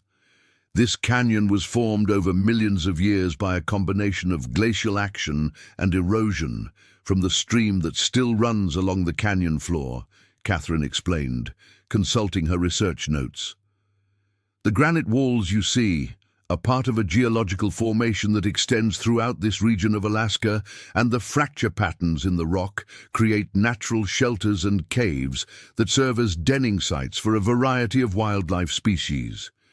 As if summoned by Catherine's mention of wildlife, a raven's harsh cry echoed through the canyon, followed immediately by the sound of something large moving through the underbrush on the canyon floor below. The group fell silent, straining to identify the source of the sound, but whatever had made the noise remained hidden by the dense vegetation. "Probably a moose," Sarah said, though her voice carried a note of uncertainty that she hoped her clients wouldn't notice.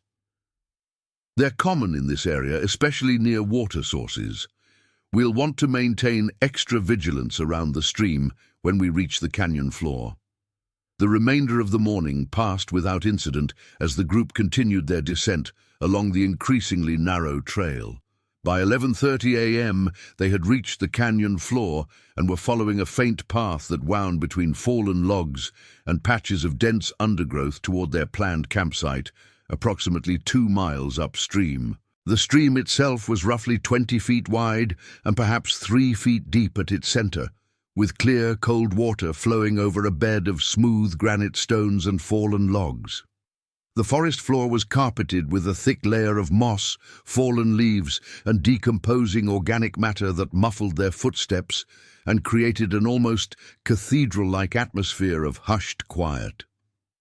Towering spruce and hemlock trees created a canopy that filtered the sunlight into shifting patterns of light and shadow, while thick undergrowth of devil's club, blueberry bushes and ferns created a maze of potential concealment for wildlife.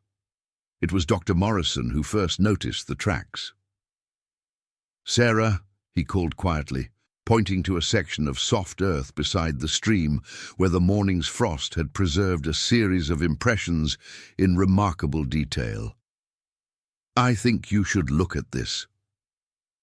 Sarah approached the tracks with the careful attention of someone who had learned to read the wilderness like a book written in signs and traces. The prints were unmistakably bear tracks, but their size immediately commanded her full attention. The front paw prints measured nearly 9 inches in length, with claw marks extending an additional 3 inches beyond the toe impressions. The rear paw prints were even larger, measuring close to 11 inches in length and showing the distinctive elongated shape that marked them as grizzly rather than black bear tracks. "How fresh are they?" Lisa asked, her police training having taught her to evaluate evidence with systematic precision. Sarah knelt beside the tracks, examining the sharpness of the edges and the way moisture had or hadn't accumulated in the impressions. "These were made this morning, probably within the last 2 to 3 hours. The frost patterns are still visible around the edges, which means they were made after the temperature dropped overnight, but before the sun had a chance to fully warm this area." The group gathered around the tracks, their earlier confidence beginning to give way to a more acute awareness of their environment. The tracks told a story of a very large grizzly bear that had been moving along the stream, probably fishing for salmon or searching for other food sources. The spacing between the prints indicated an animal moving at a walking pace rather than running, suggesting normal foraging behavior rather than aggressive pursuit. "How big would a bear have to be to make tracks this size?" Robert asked, his voice tight with barely controlled anxiety. "Based on the size of these tracks, I'd estimate this bear weighs somewhere between 600 and 800 pounds, Sarah replied, though she was privately thinking that the tracks might indicate an even larger animal. That puts it in the upper range for mature male grizzlies in this region. What Sarah didn't share with the group was that tracks of this size were relatively uncommon, even in Alaska's grizzly country. Most of the grizzlies she had encountered during her 15 years of wilderness guiding had been considerably smaller, typically ranging from 300 to 500 pounds. A bear large enough to make tracks of this size represented an apex predator that had survived long enough to reach full maturity, suggesting both intelligence and aggressive capability that made it potentially more dangerous than the average bear encounter. Marcus had pulled out his GPS unit and was frantically attempting to plot their current location relative to their planned campsite and potential escape routes. "According to my calculations, we're still approximately 1.8 miles from our planned campsite, and the nearest road access is over 12 miles through difficult terrain. If we encounter this bear, our options for retreat are extremely limited." "We're not going to encounter this bear," Sarah said with more confidence than she felt. "Bears typically avoid human presence, especially when they detect us from a distance. We'll make noise as we continue hiking, which will alert any bears in the area to our presence and give them an opportunity to move away before we get close enough for a problematic encounter." Dr. Morrison was studying the tracks with the systematic attention he applied to medical diagnoses. "The gait pattern suggests this bear was moving upstream, in the same direction we're planning to travel. If it's following the stream corridor, there's a possibility we could encounter it at our campsite or somewhere along our route." Catherine had been consulting her research notes and now looked up with an expression of academic excitement that seemed somewhat inappropriate given the circumstances. "Historical accounts from this region describe encounters with grizzly bears of exceptional size, some weighing over 1,000 pounds. These large bears were particularly dangerous because their size and strength made standard deterrent methods less effective." The group continued hiking upstream, but their pace had slowed noticeably as everyone spent more time scanning the surrounding vegetation for signs of movement.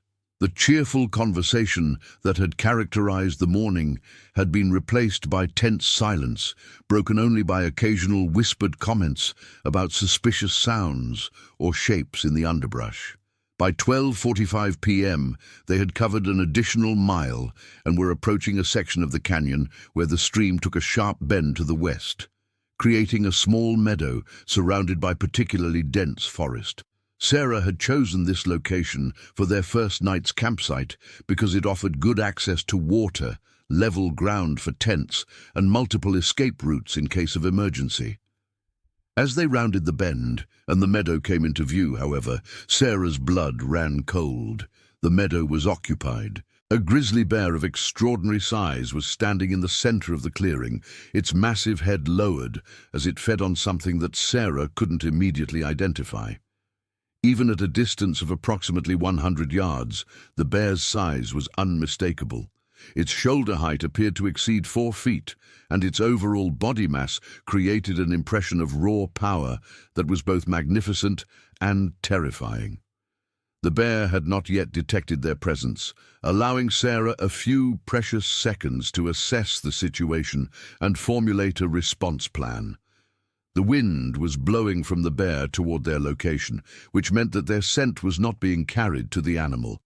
However, the meadow offered limited cover, and their current position on the stream trail meant that they were essentially trapped between the bear and the canyon wall.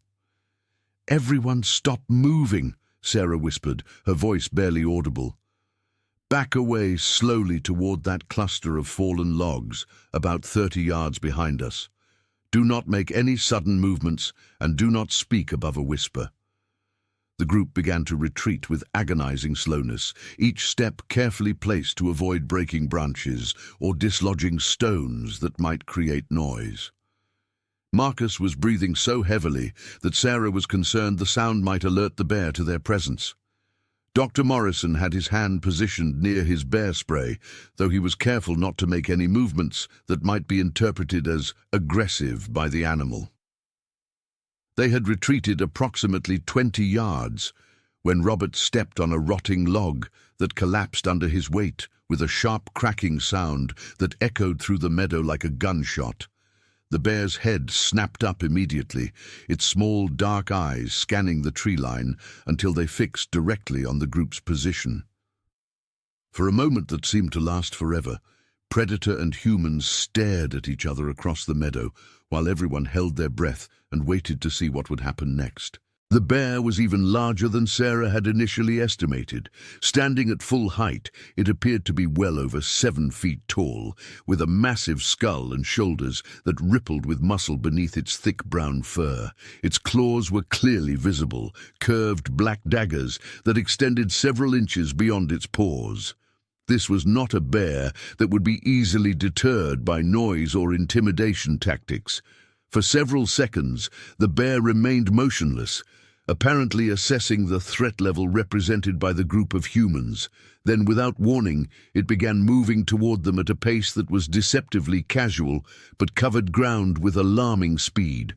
"Bear spray ready," Sarah commanded, her voice sharp with authority. "Form a line facing the bear, but do not deploy unless I give the signal. If this bear charges, we need to present a united front and use our spray in a coordinated pattern." The bear continued its approach, now less than 50 yards away, and showing no signs of the defensive behavior that might indicate it was simply trying to determine whether the humans represented a threat. Its ears were forward, rather than flattened. Its head was held high in a confident posture, and its movement pattern suggested a predator that was actively stalking rather than simply investigating. At 30 yards, Sarah made the decision to deploy her bear spray, sending a stream of capsaicin-based deterrent toward the approaching animal. The spray created a visible cloud that drifted across the bear's path, and for a moment, Sarah allowed herself to hope that the deterrent would be effective. The bear paused as it encountered the spray cloud, shaking its massive head and sniffing at the air with obvious irritation. But instead of retreating, it simply altered its course slightly to avoid the most concentrated area of spray and continued its approach. "This is not normal bear behavior, Dr. Morrison observed with clinical detachment, even as he prepared his own bear spray for deployment. A normal bear would have retreated after encountering the deterrent spray. Lisa had drawn her service weapon, though she knew that even her .40 caliber rounds would be of limited effectiveness against an animal of this size unless she could achieve precise shot placement in vital areas. Her police training had included limited instruction in dealing with dangerous wildlife, but nothing had prepared her for facing a grizzly bear of this size in an environment where retreat was essentially impossible. At 20 yards, the bear broke into a charge. The transformation from casual stalking to explosive aggression was so sudden that it caught the group unprepared, despite their efforts to maintain readiness. The bear's speed was incredible, covering the remaining distance in a matter of seconds, while the group frantically deployed their remaining bear spray and attempted to make themselves appear larger and more threatening. Marcus, who had been closest to the bear's approach path, stumbled backward and fell as he tried to deploy his bear spray, the canister flying from his hands to land several feet away in the underbrush. The bear was on him before he could regain his footing, its massive weight pinning him to the ground while its jaws sought his throat with predatory precision. Marcus's screams filled the canyon as the bear's claws raked across his chest and shoulders, tearing through his expensive outdoor clothing as if it were tissue paper. The bear's jaws clamped down on his left shoulder, and the sound of crushing bone was audible even above Marcus's agonized cries. Dr. Morrison rushed forward with his medical kit, though he knew there was little he could do to help Marcus while the bear was still actively attacking. Sarah was shouting at the top of her lungs and waving her hiking poles in an attempt to distract the bear from its victim, while Lisa circled to find a position where she could fire her weapon without risking hitting Marcus. The bear's attention was focused entirely on Marcus, who had stopped screaming and was making horrible gurgling sounds as blood filled his throat. The animal was shaking him like a rag doll, its massive jaws still clamped around his shoulder while its claws continued to tear at his torso. Lisa found her shot and fired 3 rounds in rapid succession, aiming for the bear's center mass in hopes of hitting vital organs. The bullets struck the bear with audible impacts, causing it to release Marcus and turn toward this new threat with a roar that seemed to shake the very walls of the canyon. Blood was flowing from the bullet wounds, but the bear showed no signs of being seriously injured. Instead, it appeared to be enraged by the attack, and it charged toward Lisa with the same explosive speed it had demonstrated moments earlier. Lisa fired her remaining rounds as the bear approached, but the animal's momentum carried it forward even as additional bullets found their mark. The bear struck Lisa with sufficient force to lift her completely off her feet and slam her against the trunk of a large spruce tree with a sickening impact that left her motionless on the ground. Robert had retrieved Marcus's dropped bear spray and was attempting to circle around behind the bear for a close-range deployment when the animal turned its attention to him. The bear's charge caught Robert in the middle of the meadow with no cover available, and the impact drove him to the ground with crushing force. The bear's claws raked across Robert's back and legs as it attempted to pin him down, but Robert managed to activate the bear spray at point-blank range, covering the animal's face and eyes with a concentrated dose of capsaicin that finally seemed to have some effect. The bear backed away momentarily, pawing at its eyes and shaking its head violently. Dr. Morrison used the brief respite to reach Marcus, who was lying motionless in a spreading pool of blood. Even without a detailed examination, James could see that Marcus had suffered massive trauma to his chest and shoulder, with what appeared to be a collapsed lung, multiple fractured ribs, and severe lacerations that had severed major blood vessels. "We need immediate medical evacuation," James shouted to Sarah, who was attempting to establish radio contact with the outside world using their emergency satellite communicator. "This man will die without trauma surgery within the next 30 minutes. Sarah's hands were shaking as she tried to operate the satellite communication device, which seemed to be having difficulty establishing a connection with the emergency response network. The canyon's geography was interfering with the satellite signal, and she was only receiving intermittent connectivity that wasn't sufficient for a full emergency transmission. The bear had recovered from the bear spray and was now moving systematically between the injured members of the group, apparently trying to determine which of them represented the greatest threat. Its behavior had shifted from the explosive aggression of the initial attack to a more calculated assessment of the situation, suggesting a level of intelligence that made it even more dangerous. Catherine had climbed onto a fallen log and was attempting to make herself appear larger and more threatening by waving her arms and shouting, but the bear showed little interest in her display.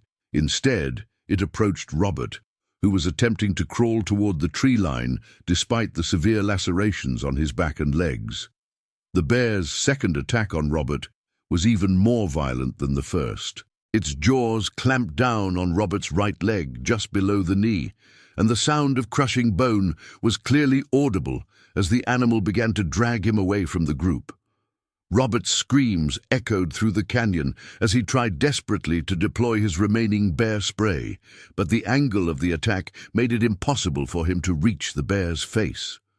Dr. Morrison abandoned his efforts to treat Marcus and rushed toward Robert with his medical kit, though he knew that approaching an actively feeding bear was essentially suicidal. The bear looked up from its attack on Robert's leg and fixed its dark eyes on James with unmistakable predatory intent.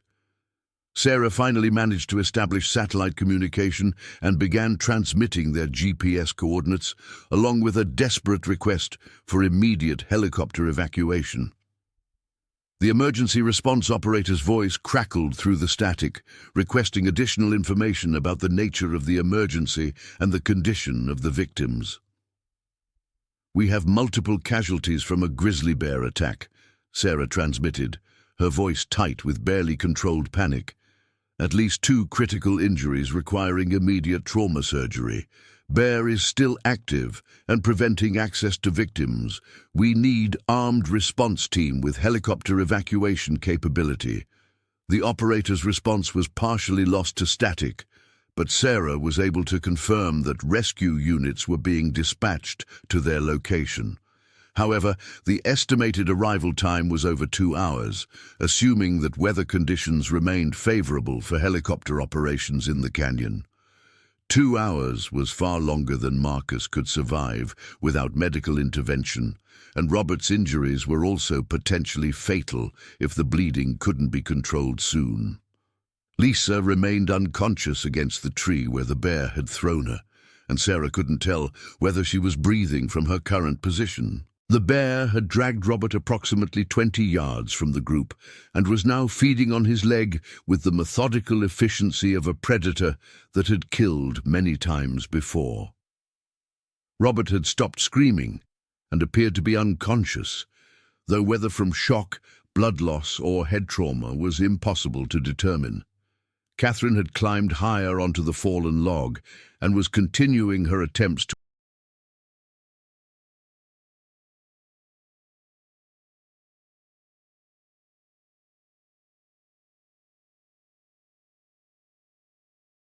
appear threatening, but the bear was essentially ignoring her presence. Dr. Morrison was torn between his desire to help the injured and his knowledge that approaching the bear would likely result in another attack that would eliminate any possibility of helping anyone. Sarah made the decision to attempt a coordinated distraction that might draw the bear away from Robert long enough for James to reach him and provide emergency medical care. Using hand signals, she indicated that Catherine should continue her noise-making efforts while Sarah approached from the opposite direction with her remaining bear spray. The plan might have worked if not for the canyon's acoustics, which carried the sound of approaching helicopter rotors long before the aircraft became visible. The bear's reaction to the helicopter noise was immediate and violent. Instead of fleeing, as Sarah had hoped, the animal became increasingly agitated and began moving more rapidly between its victims. The helicopter appeared overhead at 3:47 p.m., a Alaska State Troopers rescue aircraft equipped with emergency medical personnel and 2 wildlife officers armed with high-powered rifles. However, the canyon's narrow width and steep walls made it impossible for the helicopter to land, and the crew was forced to hover while attempting to assess the situation from above.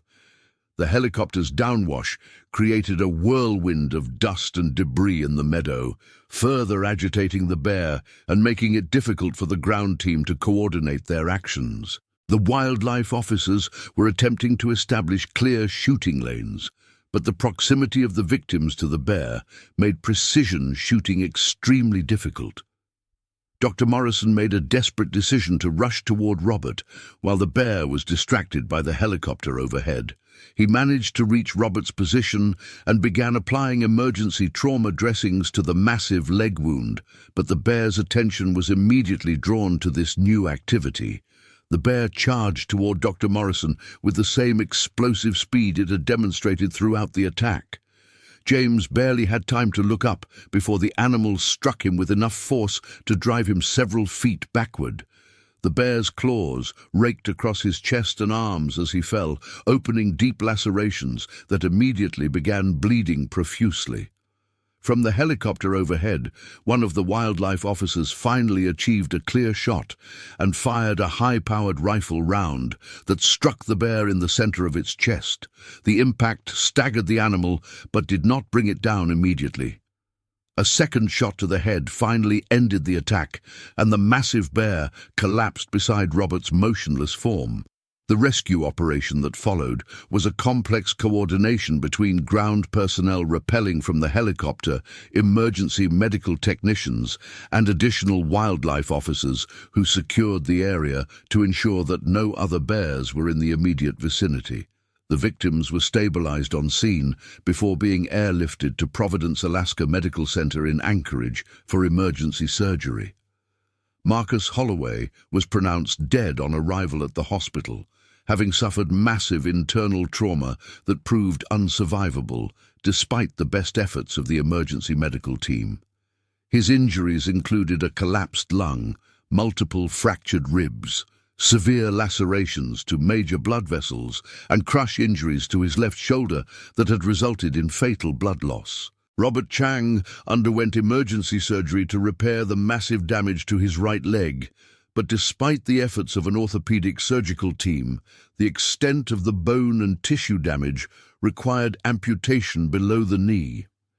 He spent 3 weeks in intensive care, recovering from his injuries, and underwent multiple additional surgeries to address complications from infection and tissue necrosis.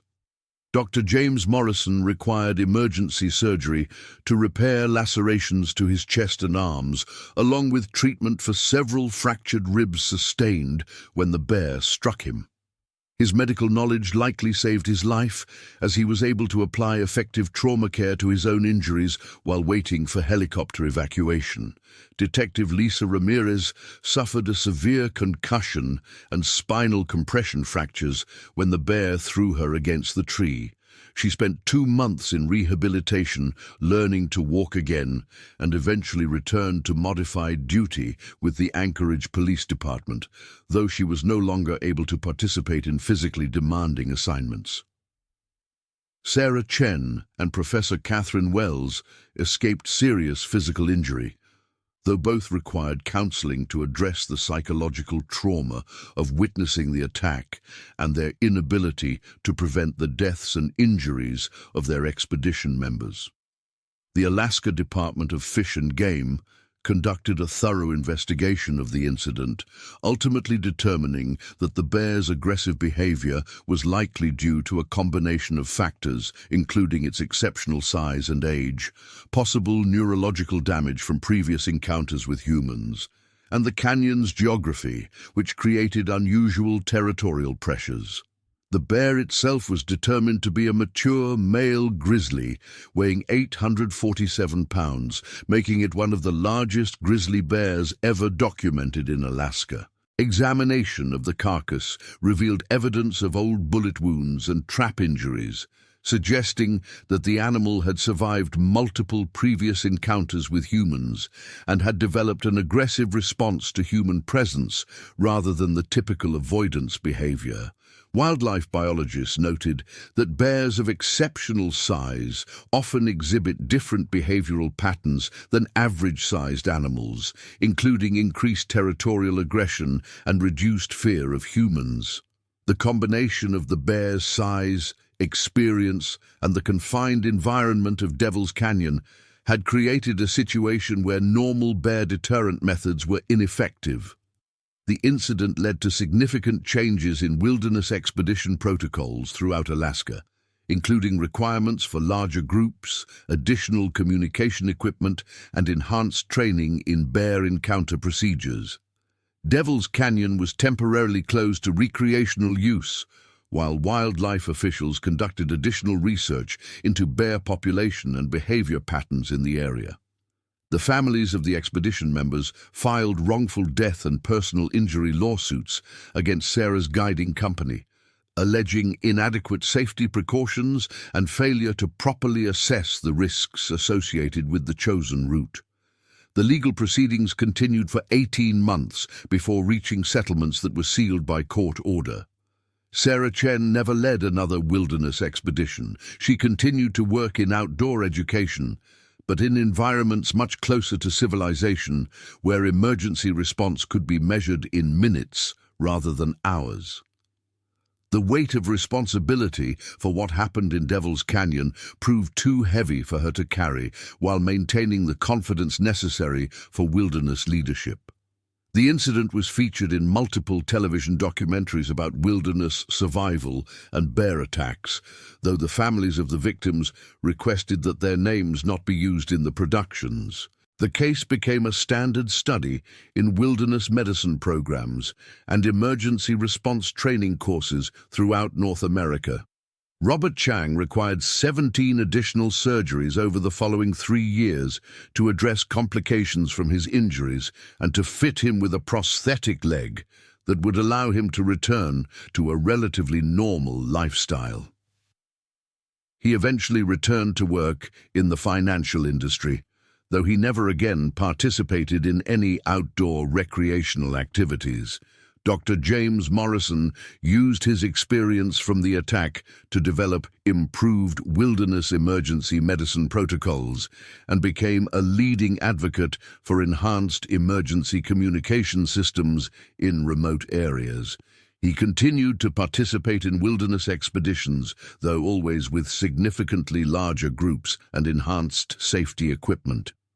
Detective Lisa Ramirez was medically retired from the Anchorage Police Department due to ongoing complications from her spinal injuries.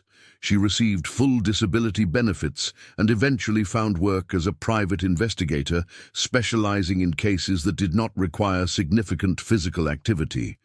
Professor Catherine Wells completed her research project using historical records rather than field observation, and published several academic papers on traditional indigenous bear safety practices. Her recommendations for incorporating traditional knowledge into modern wilderness safety protocols were adopted by several major outdoor education organizations. The Devil's Canyon bear attack became one of the most thoroughly documented wildlife encounters in Alaska's history, providing valuable data for researchers studying predator behavior and the effectiveness of various bear deterrent methods. The incident demonstrated that even experienced wilderness professionals operating with proper equipment and protocols could find themselves in situations where human technology and preparation were insufficient to prevent tragedy. Wildlife officials noted that the attack represented an extreme statistical outlier, occurring at the intersection of multiple unusual factors, including the bear's exceptional size, the confined geography of the canyon, and a series of equipment failures and human errors that combined to create a worst-case scenario. The probability of a similar attack occurring under similar circumstances was calculated to be less than 1 in 10 million. Nevertheless, the incident served as a sobering reminder that Alaska's wilderness remained largely untamed despite the advances in outdoor equipment and emergency communication technology.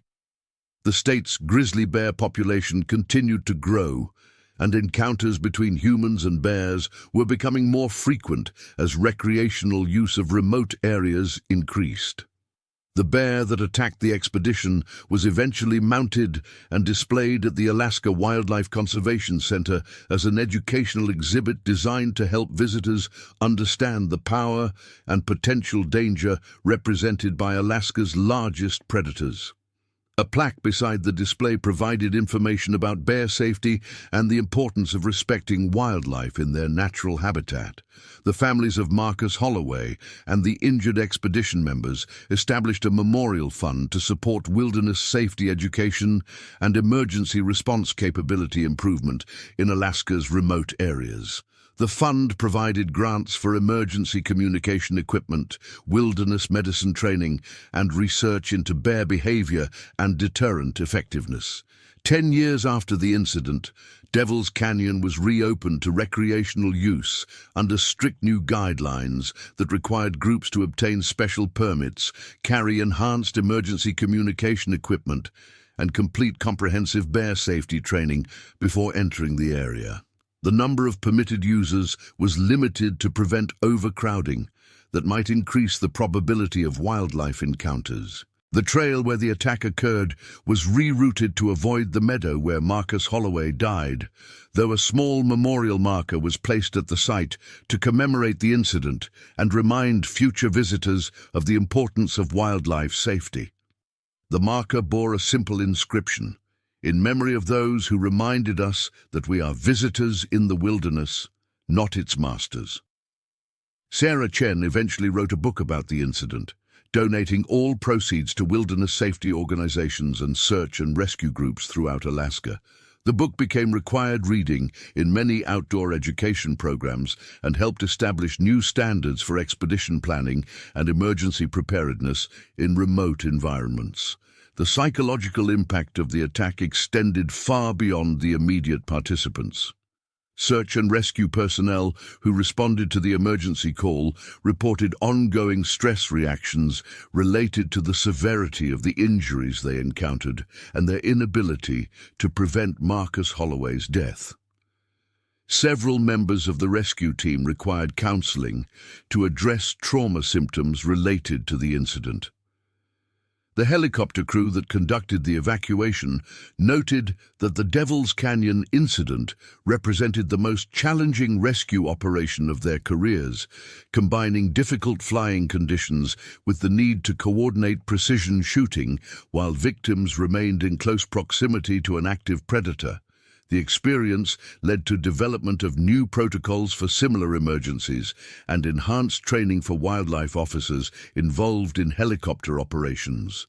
Emergency room personnel at Providence, Alaska Medical Center, who treated the victims, described the injuries as among the most severe wildlife-related trauma they had encountered.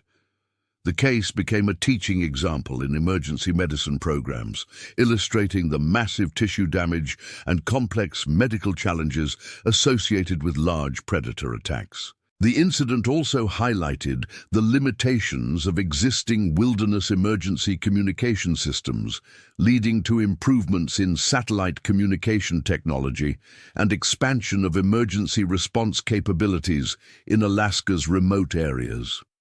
The state invested in additional rescue helicopters and training programs designed to reduce response times for wilderness emergencies. Marcus Holloway's wife established a scholarship program in his memory to support outdoor education and wilderness safety research. The program funded studies into bear behavior, emergency medicine in remote environments, and development of improved bear deterrent technologies that might prevent similar tragedies in the future.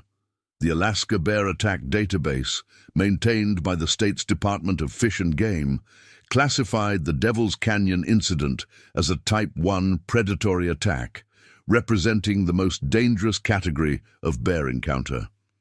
The classification was based on the bear's sustained aggressive behavior, its failure to respond to standard deterrent methods, and its systematic targeting of multiple victims.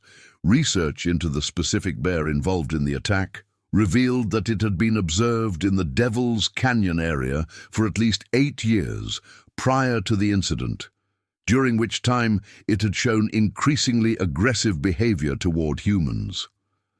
Game wardens had received 3 reports of threatening encounters with an unusually large grizzly in the area, but had been unable to locate and relocate the animal due to the canyon's remote location and difficult access. The bear's stomach contents, examined during the post-incident investigation, revealed evidence of previous human contact, including fragments of camping equipment and food packaging that suggested the animal had been feeding on human food sources and garbage. This dietary pattern likely contributed to its loss of natural fear of humans and its willingness to approach and attack people. Wildlife biologists determined that the bear's aggressive behavior was further influenced by the upcoming winter hibernation period, during which grizzly bears typically increase their caloric intake significantly to build fat reserves for winter survival. The canyon's confined geography created competition for food resources that may have made the bear more territorial and aggressive than usual. The incident led to enhanced monitoring of bear populations throughout Alaska, with particular attention to animals showing signs of habituation to human presence or aggressive behavior. GPS collar tracking programs were expanded to provide better data on bear movement patterns and territorial boundaries in areas frequented by recreational users. Devil's Canyon itself was subjected to comprehensive ecological study following the attack, revealing that the area supported one of Alaska's densest grizzly bear populations due to excellent salmon fishing opportunities and abundant berry crops. The research suggested that the canyon's carrying capacity for bears was near maximum levels, creating increased competition and territorial pressure that contributed to aggressive encounters. The legal proceedings following the attack established important precedents for liability in wilderness guiding operations, with courts determining that guide services have enhanced responsibilities for risk assessment and emergency preparedness when operating in areas with known wildlife dangers.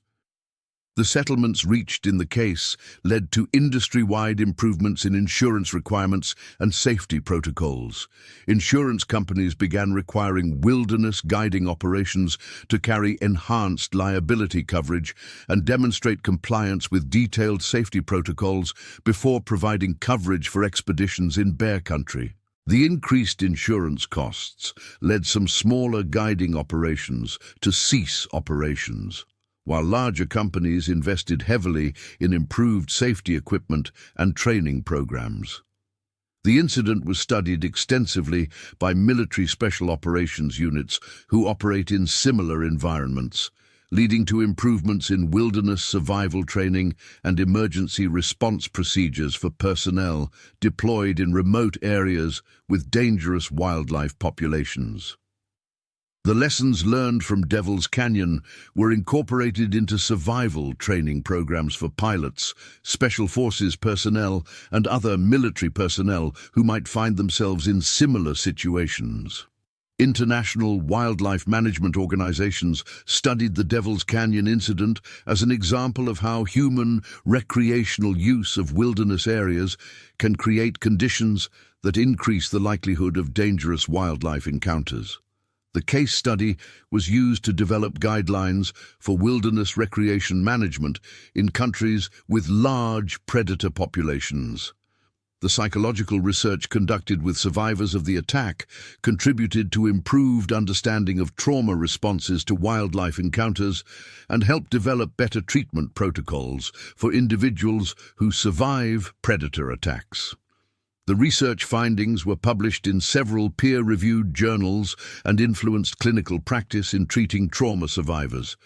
20 years after the incident, Devil's Canyon remained one of Alaska's most carefully monitored wilderness areas, with ongoing research into bear behavior, population dynamics, and human-wildlife interaction patterns.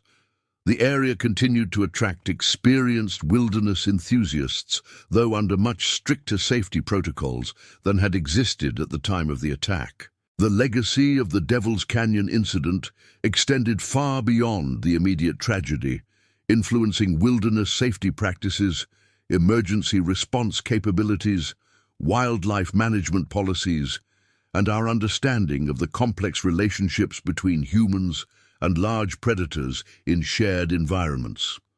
The lessons learned from that terrible day in September continued to save lives decades later, as improved safety protocols and emergency response systems prevented similar tragedies from occurring. Marcus Holloway's name became synonymous with wilderness safety advocacy throughout Alaska, and his story served as a powerful reminder that even the most experienced outdoor enthusiasts must approach the wilderness with proper respect for the dangerous animals that call it home. His death was not in vain if it prevented others from suffering similar fates, and the safety improvements implemented in his memory continued to protect wilderness travelers for generations to come. The bear that killed Marcus Holloway represented the raw, untamed power of Alaska's wilderness, a reminder that despite all our technology and preparation, we remain vulnerable when we enter the domain of apex predators. The incident served as a humbling lesson about our place in the natural world and the importance of approaching wilderness with both appreciation for its beauty and respect for its dangers. In the end, the Devil's Canyon incident became more than just a tragic bear attack. It became a catalyst for widespread improvements in wilderness safety that saved countless lives in the years that followed. The price paid in blood and trauma was terrible, but the lessons learned helped ensure that future wilderness travelers would be better prepared to survive encounters with the magnificent and dangerous animals that rule Alaska's remote wilderness areas. The next stories, The Last Trail, a grizzly's domain doctor. Lisa Henderson had always believed that knowledge could overcome fear, that decades of wildlife research and field experience had prepared her for anything the wilderness might offer. As she stood at the trailhead of the Mist Falls Approach in Sequoia National Park on the morning of May 18, 2025, watching her husband Tom adjust the straps on his weathered backpack for what felt like the 1,000th time, she couldn't have imagined that her scientific confidence would soon prove to be a deadly miscalculation. The morning air carried the crisp bite of late spring at elevation, tinged with the green scent of new growth and the distant promise of snowmelt rushing down granite faces. Lisa pulled her field notebook from her jacket pocket, a habit formed over 23 years of studying large predator behavior patterns across North America. The leather cover was worn smooth from countless expeditions, its pages filled with meticulous observations that had contributed to 3 published papers on grizzly bear territorial behaviors and 2 advisory positions with the National Park Service. "Weather looks perfect for the week," Tom called over, his voice carrying the easy confidence of a man who had spent 30 years guiding hunting expeditions across Alaska and the Pacific Northwest. At 51, Tom Henderson possessed the kind of wilderness competence that came from surviving situations that would have killed less experienced outdoorsmen. His hands, scarred from decades of handling everything from temperamental pack animals to emergency field surgeries on injured clients, moved with practiced efficiency as he secured their bear canisters to the external frame of his pack. Their destination was a remote research site in the Ray Lakes area, where Lisa had been monitoring a particularly large male grizzly bear designated as GB-247 by the Park Service. The bear, estimated at over 800 pounds, had been exhibiting unusual territorial expansion patterns that had drawn Lisa's attention 6 months earlier. Her preliminary observations suggested that climate change and diminishing food sources were pushing the massive predator into areas previously considered safe for human recreation. Joining them on this expedition were Dr. Marcus Rodriguez, a wildlife veterinarian from UC Davis, whose expertise in bear behavior had made him Lisa's go-to collaborator for the past 8 years. And Sarah Chen, a graduate student from Colorado State University, working on her doctoral thesis about predator-prey relationships in alpine ecosystems. Marcus, 43 years old with graying temples that made him look distinguished, despite his preference for worn flannel shirts and hiking boots held together with duct tape, had personally treated over 300 bears during his career, including several mauling victims whose stories had left permanent marks on his psyche. Sarah, 26, and completing her second year of doctoral research, brought an infectious enthusiasm for fieldwork that reminded Lisa of her own younger self. The graduate student's backpack bulged with specialized recording equipment, motion-activated cameras, and sample collection materials that she hoped would provide unprecedented data about grizzly feeding patterns during the critical pre-hibernation period. The final member of their research team was James Yellowbird, a 48-year-old tracker and cultural liaison from the local tribal authority whose knowledge of the land stretched back through generations of oral tradition. James had agreed to join the expedition at Lisa's request, bringing not only his unparalleled tracking skills, but also traditional ecological knowledge that complemented their scientific approach. His presence added a dimension of environmental awareness that Lisa had learned to value deeply during their previous collaborations. As they began their ascent from the Ray Lakes trailhead, the morning sun painted the granite peaks in shades of gold and amber, while long shadows stretched across the valley floor below them. The trail wound through stands of giant sequoia, whose massive trunks seemed to dwarf even the most experienced wilderness travelers, their red bark scarred by centuries of fires that had shaped the forest ecosystem into its current form. Lisa had chosen this particular route based on 6 months of preliminary research that indicated GB247 had established a primary feeding territory encompassing roughly 12 square miles of alpine meadows and subalpine forest. Her telemetry data showed that the bear followed predictable patterns during early morning and late evening hours, times when the research team planned to remain secured in their base camp located on a ridge system approximately 2 miles from the bear's primary den site. The hike to their research location would take 2 full days, following established Park Service trails for the first day before branching off onto a series of game trails and ridge routes that James had scouted during the previous month.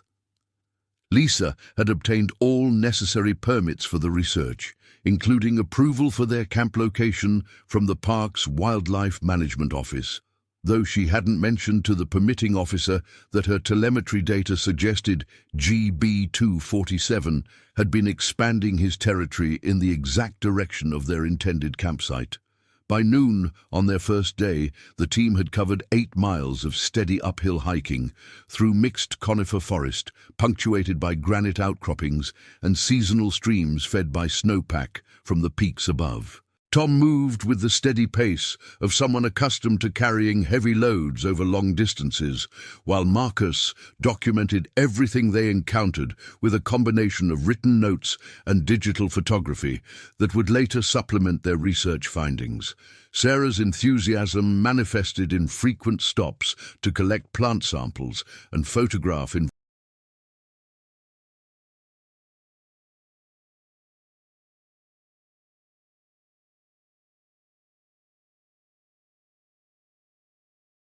environmental conditions, her movements quick and efficient despite the considerable weight of her research equipment. James moved differently than the others, his steps deliberate and quiet, as his eyes constantly scanned the surrounding forest for signs that the others would miss. He paused frequently to examine tracks in soft soil, broken branches, and scent markings that told stories about the animal traffic along their route.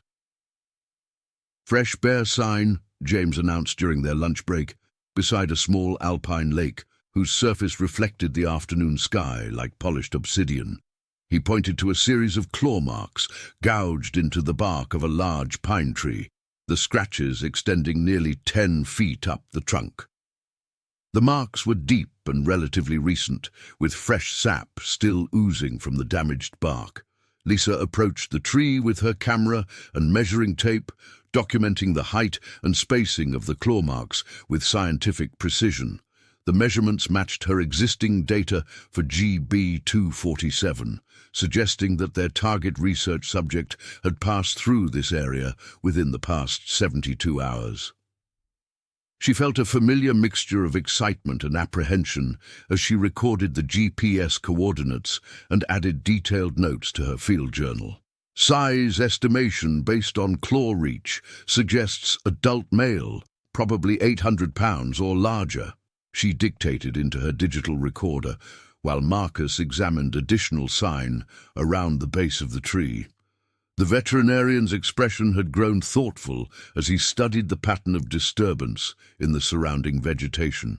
"Look at this browsing pattern," Marcus called to the others, indicating an area where numerous shrubs and small trees had been systematically stripped of their early spring growth. "This isn't casual feeding behavior. This looks like an animal that's working very hard to put on weight quickly." James nodded gravely as he studied the feeding sign. "My grandfather told stories about bears that acted this way. Usually means something's pushed them out of their normal range, or their usual food sources aren't available." The implications of James's observation settled over the group as they continued their hike through the afternoon. Lisa had documented similar behavioral changes in other grizzly populations where human encroachment or environmental pressures had disrupted traditional feeding patterns. Bears, forced to work harder for food, often became more aggressive and less predictable, traits that made them significantly more dangerous to encounter.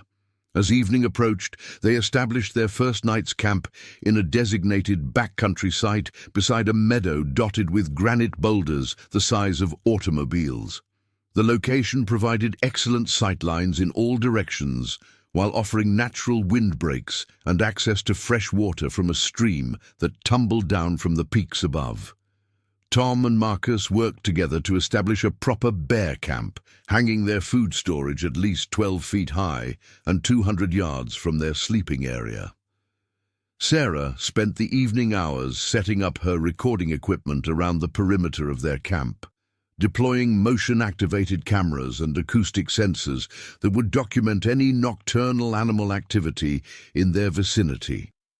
Her graduate research focused on understanding how human presence affected normal wildlife movement patterns, data that could inform future park management decisions about backcountry access and camping regulations. Lisa reviewed her research notes by lamplight, cross-referencing their day's observations with her existing database of GB247's behavior patterns.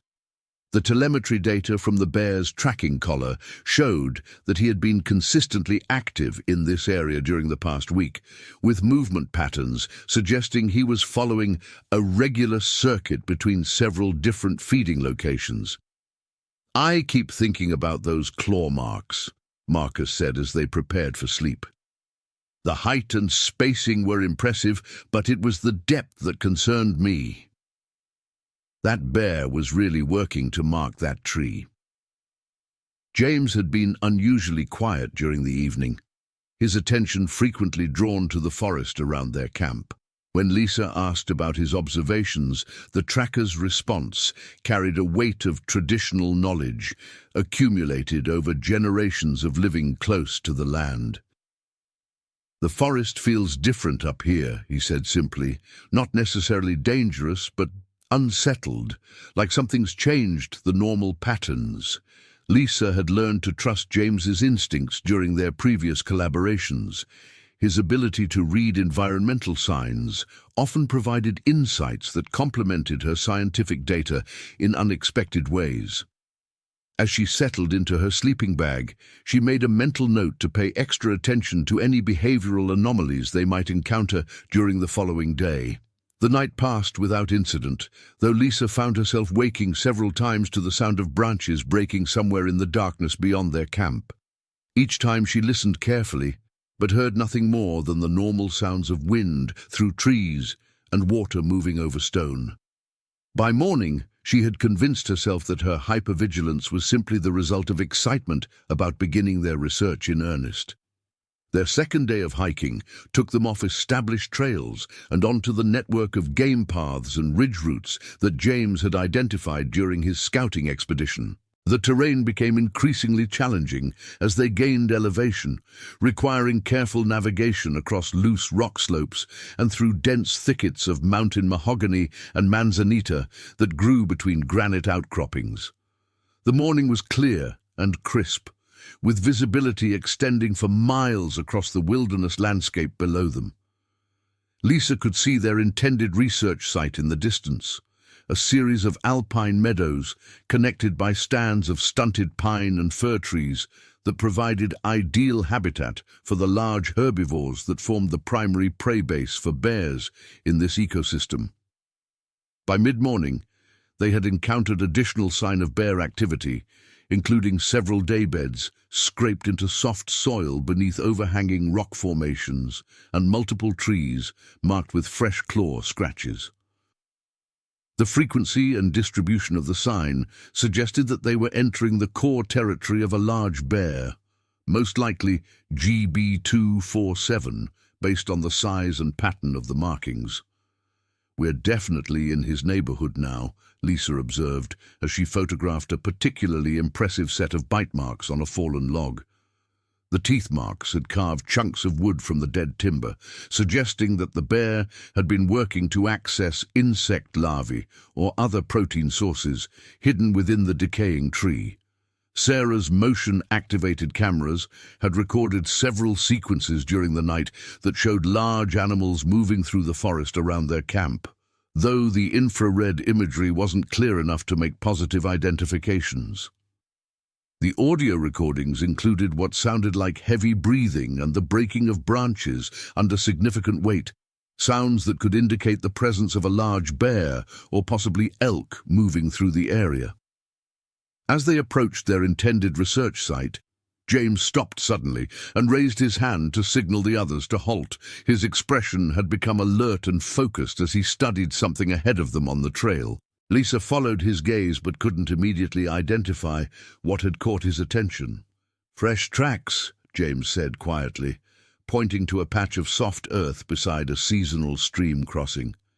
"Big bear, maybe 8 hours old."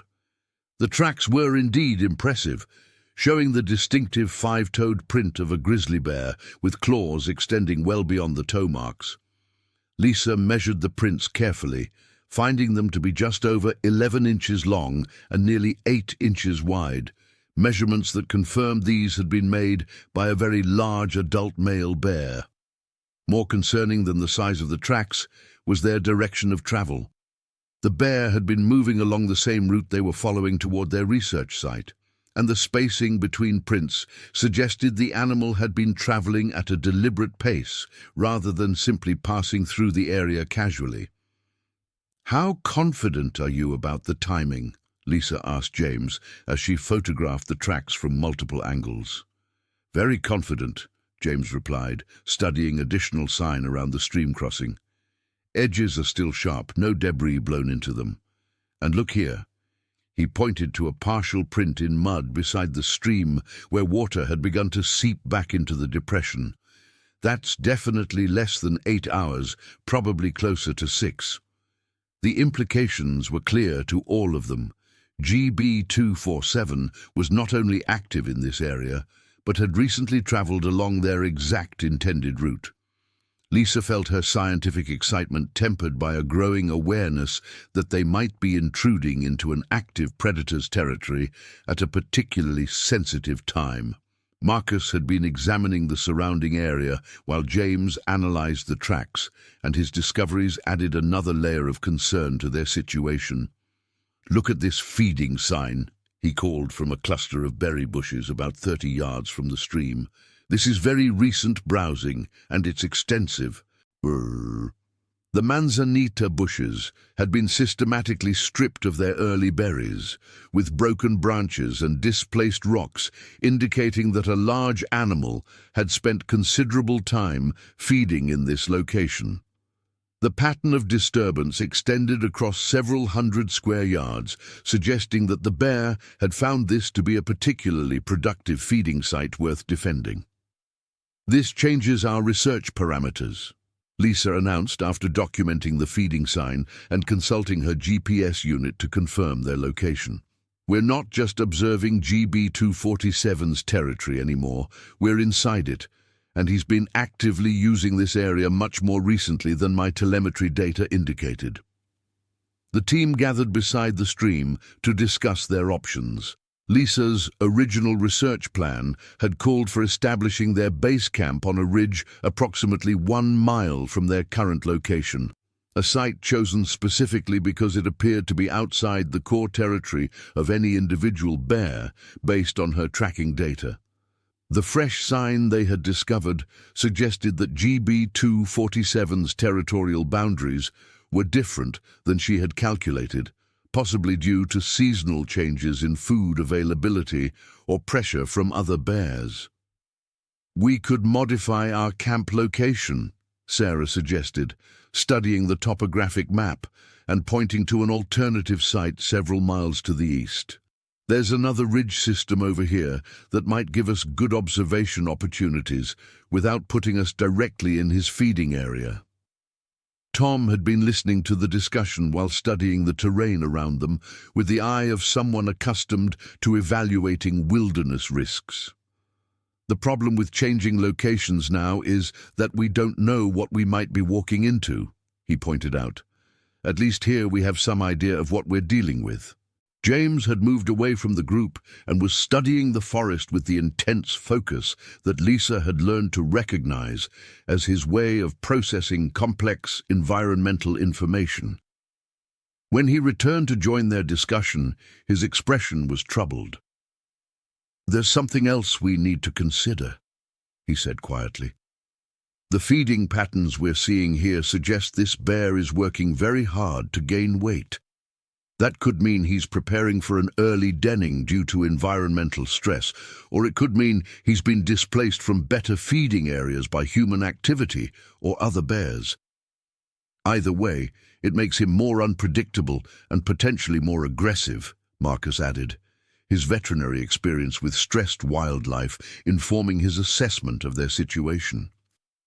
Lisa found herself facing a decision that would test both her scientific objectives and her responsibility for the safety of her research team. The opportunity to study GB247's behavior in his core territory was exactly what she had hoped to accomplish, but the fresh sign indicated that the bear was actively using the area much more intensively than her preliminary data had suggested. "We proceed with the original plan, but with modified protocols," she decided, after considering their options. "We establish camp on the ridge as planned, but we implement enhanced safety procedures, and we're prepared to evacuate immediately if we encounter any signs of aggressive behavior." The enhanced safety protocols included maintaining constant radio contact between team members, carrying bear spray in addition to their normal safety equipment, and establishing multiple escape routes from their camp location. Lisa also decided to activate the emergency beacon feature on their satellite communicator, ensuring that Park Service personnel would be notified immediately if they triggered a distress signal. As they resumed their hike toward the research site, the atmosphere within the group had shifted from scientific enthusiasm to professional caution. Each member of the team now moved with heightened awareness of their surroundings, scanning constantly for signs of bear activity while maintaining the noise discipline that James had taught them during previous expeditions. The terrain became increasingly rugged as they climbed toward their intended camp location, requiring careful navigation across sections of loose rock and through stands of stunted trees whose branches had been shaped by decades of heavy snow loads and summer drought.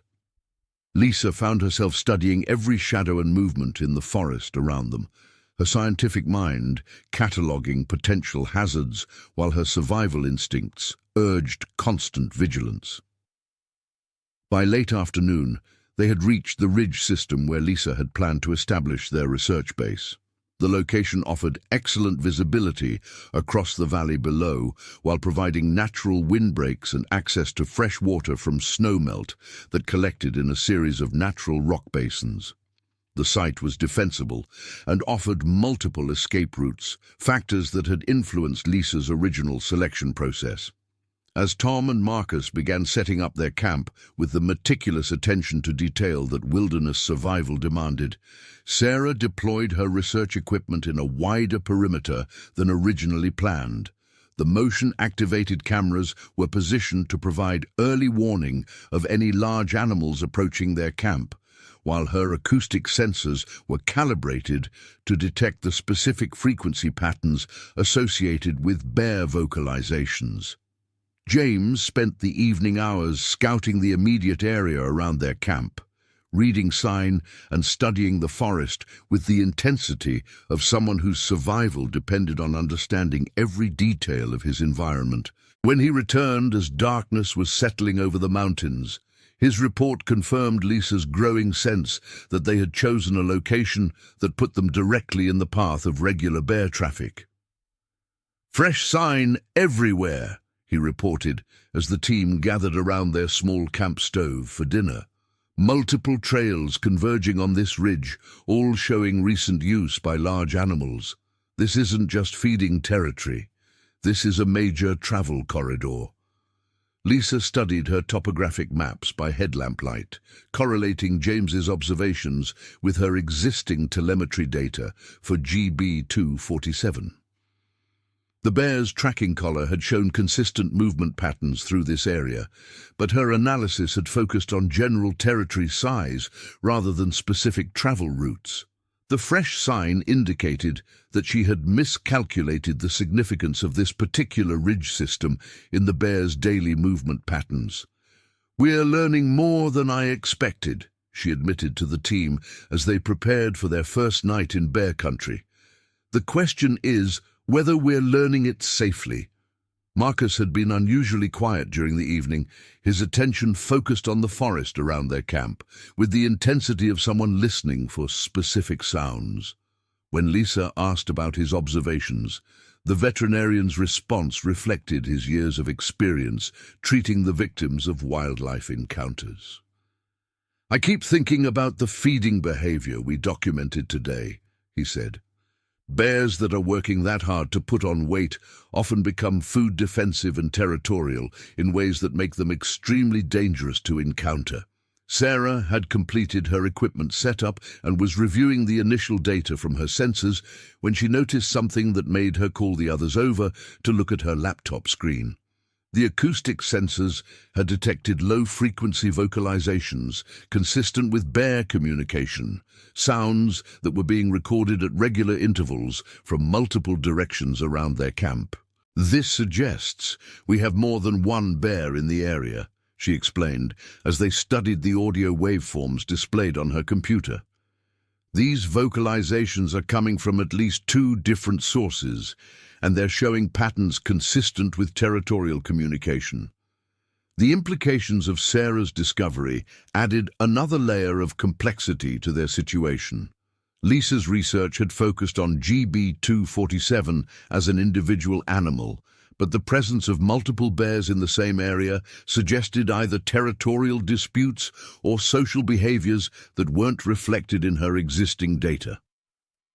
James listened to the recorded vocalizations through Sarah's headphones before providing his interpretation based on traditional knowledge passed down through generations of his family. "Those are not friendly sounds," he said simply. "Bears making those calls are either warning each other about territory or they're stressed about something else in their environment." As the team settled into their sleeping arrangements for the night, Lisa found herself questioning the wisdom of their camp location for the first time since beginning the expedition. The accumulating evidence suggested that they had positioned themselves not just in GB247's territory, but at the intersection of multiple bear territories during what appeared to be a period of unusual activity. The night brought intermittent sounds from the forest around their camp, branches breaking under weight, heavy footsteps on rock, and occasional vocalizations that Sarah's equipment recorded, but that were too quiet for the humans to hear clearly. Lisa found herself lying awake for long periods, listening to sounds that could indicate large animals moving through the darkness beyond their small circle of camp security. At approximately 2:30 a.m., Sarah's motion-activated cameras recorded what appeared to be a very large animal moving along one of the game trails that passed within 50 yards of their camp. The infrared imagery showed a heat signature consistent with a bear of exceptional size, moving with the deliberate pace of an animal that was investigating rather than simply passing through the area. Lisa reviewed the camera footage by the light of her headlamp, studying the movement patterns and size estimates that the equipment provided. The animal appeared to be substantially larger than her existing measurements for GB247, suggesting either that her size estimates had been conservative or that they were dealing with a different bear entirely.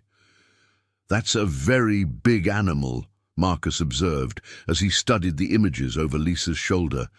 "Bigger than anything I've seen in the field before." James examined the footage with particular attention to the animal's movement patterns and behavior around the camera locations. "He knows the cameras are there," he concluded after watching the sequence several times. "Look how he approaches each one. He's investigating them deliberately." The observation that the bear was actively investigating their research equipment suggested a level of intelligence and curiosity that made their situation significantly more complex. Lisa had encountered bears that had learned to associate human equipment with food sources, and such associations often led to aggressive encounters when the bears discovered that the equipment didn't provide the expected rewards. Dawn brought clear skies and the promise of ideal weather for research activities, but the night's discoveries had fundamentally changed the parameters of their expedition. Lisa found herself balancing her scientific objectives against safety considerations that seemed to be growing more serious with each new piece of information they gathered. As the team prepared breakfast and reviewed their plans for the day, Sarah's equipment provided additional data that confirmed their suspicions about unusual bear activity in the area. The acoustic sensors had recorded vocalizations from at least 3 different sources during the night, suggesting that their camp was located in an area of active bear social interaction. "I'm starting to think we've stumbled into something more complex than just monitoring one bear's territorial behavior," Lisa told the team as they studied the accumulated data from their first night in the field. "The patterns we're seeing suggest multiple bears, unusual territorial activity, and behavioral changes that weren't reflected in my preliminary research." Tom had been studying the terrain around their camp with increasing concern about their defensive position.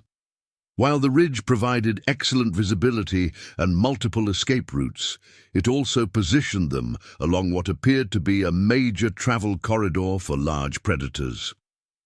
"We need to consider whether this location is sustainable for a week-long research period," he said. Marcus agreed with Tom's assessment based on his experience with wildlife behavior under stress. Bears that are exhibiting the kind of territorial marking and feeding intensity we've documented don't usually tolerate intrusion well, he pointed out. And if we're dealing with multiple bears in the same area, the potential for aggressive encounters increases significantly. James had spent the early morning hours reading fresh sign around their camp perimeter, and his discoveries added urgency to their discussion about whether to continue the research as planned. "New tracks from last night," he reported, showing them prints in soft soil beside one of their water sources. "Same size as what we saw yesterday, but these were made while we were sleeping." The tracks indicated that GB247, or another bear of similar size, had approached within 30 yards of their sleeping area during the night.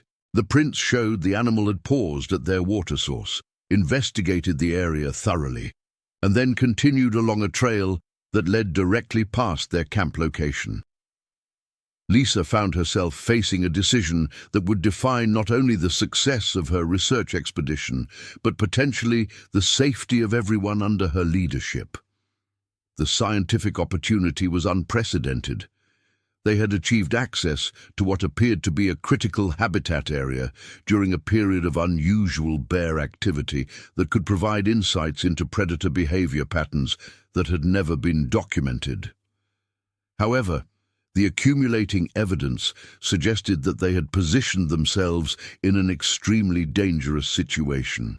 Multiple large predators were actively using the area around their camp, showing investigation behaviors toward their equipment and presence that could escalate to aggression without warning. "We modify our protocols again," Lisa decided after considering their options. "We continue the research, but we implement continuous watch schedules, maintain constant communication, and we establish immediate evacuation procedures that we can execute in under 5 minutes. The modified protocols meant that at least 2 team members would be awake and alert at all times, with responsibility for monitoring both their research equipment and the surrounding environment for signs of bear activity. They would also establish a cache of emergency supplies at a secondary location that they could reach quickly if they needed to abandon their primary camp. Sarah reconfigured her research equipment to provide immediate alerts when her motion sensors detected large animals within a 100-yard perimeter of their camp. The acoustic sensors were adjusted to trigger audible alarms when they recorded vocalizations associated with aggressive bear behavior, giving the team advance warning of potential encounters. As they implemented the new safety procedures, Lisa found herself studying the forest around their camp with growing unease. The morning light revealed additional sign of bear activity that hadn't been visible during their arrival the previous evening. Trees showed fresh claw marks, vegetation was disturbed in patterns consistent with recent feeding, and game trails converged on their ridge from multiple directions. "I think we need to accept that we're not observing bear behavior from a safe distance anymore," Marcus said as they completed their enhanced camp security measures. "We're inside their living space, and they know we're here." The first day of actual research activities proceeded under constant tension as team members rotated between data collection and security watch duties. Sarah's motion cameras recorded numerous approaches by large animals throughout the day. Though most of the encounters occurred at distances that made positive identification impossible, Lisa's attempts to locate and observe GB247 directly were unsuccessful, though her telemetry equipment indicated that the bear was active within a 2-mile radius of their camp. The tracking collar data showed movement patterns that suggested the animal was conducting systematic searches of his territory, behavior that could indicate either normal territorial maintenance or investigation of the human intrusion. By evening, the team had documented extensive evidence of bear activity throughout the research area, but they had not achieved any direct visual contact with their target subject. Lisa found this absence of direct observation to be almost more concerning than an actual encounter would have been, as it suggested that GB247 was aware of their presence and was deliberately avoiding detection. Intelligent avoidance behavior is often a precursor to more direct investigation, Marcus observed as they reviewed the day's findings. Bears that start by avoiding human contact often progress to active investigation, especially if they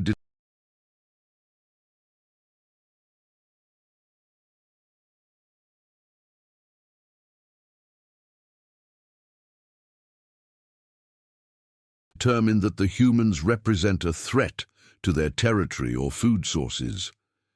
James had spent portions of the day tracking the routes that bears had used to approach their camp area, and his discoveries confirmed that they were dealing with systematic investigation rather than casual animal traffic. "These aren't just feeding movements or normal travel patterns," he reported. "These tracks show deliberate approach and retreat behaviors, like the bears are studying us." As their second night in bear country began, Lisa found herself questioning not just the safety of their current location, but the wisdom of continuing the research expedition at all. The scientific data they were collecting was extraordinary, providing insights into bear territorial behavior that exceeded her most optimistic expectations. However, The personal risk to her team was escalating in ways that her preliminary planning had not anticipated. Sarah's equipment detected the first approach at approximately 9:45 p.m., when motion sensors triggered alerts indicating that a large animal was moving along one of the game trails that passed near their camp. The acoustic sensors recorded low-frequency vocalizations that suggested the animal was communicating with others somewhere in the surrounding forest. Lisa and Tom took the first watch shift, maintaining visual observation of the approaches to their camp while monitoring Sarah's electronic surveillance equipment for additional alerts. The night was clear and relatively warm for the elevation, with enough moonlight to provide reasonable visibility across the rocky terrain around their ridge position. At 11:20 p.m., the motion sensors detected what appeared to be multiple large animals moving in coordinated patterns around the perimeter of their camp. The thermal imaging equipment showed heat signatures consistent with bears, but the animals remained outside the range where positive identification was possible. "They're testing our perimeter," Tom observed as he studied the movement patterns on Sarah's laptop screen. "This looks like hunting behavior. They're looking for weaknesses in our defensive position." Marcus and James took over watch duties at midnight, inheriting a situation where bear activity around their camp had increased significantly from the previous night. The acoustic sensors were recording vocalizations from multiple sources, and the pattern of sound suggested that several bears were coordinating their investigation of the human camp. At 12:45 a.m., James detected movement that the electronic sensors had missed, the sound of rocks being displaced by heavy footsteps somewhere in the darkness beyond their camp perimeter. He alerted Marcus quietly, and both men strained to identify the source of the sounds without using artificial light that might provoke an aggressive response. The footsteps continued for several minutes, moving in a pattern that suggested a large animal was circling their camp at a distance of approximately 50 to 75 yards. The sounds were too regular and heavy to be caused by smaller wildlife, and the deliberate pace suggested an animal that was investigating rather than simply passing through the area. "Wake the others," James whispered to Marcus after the footsteps had continued for nearly 10 minutes. "This feels different than last night." Lisa emerged from her sleeping bag to find James and Marcus maintaining silent watch over the darkened forest around their camp.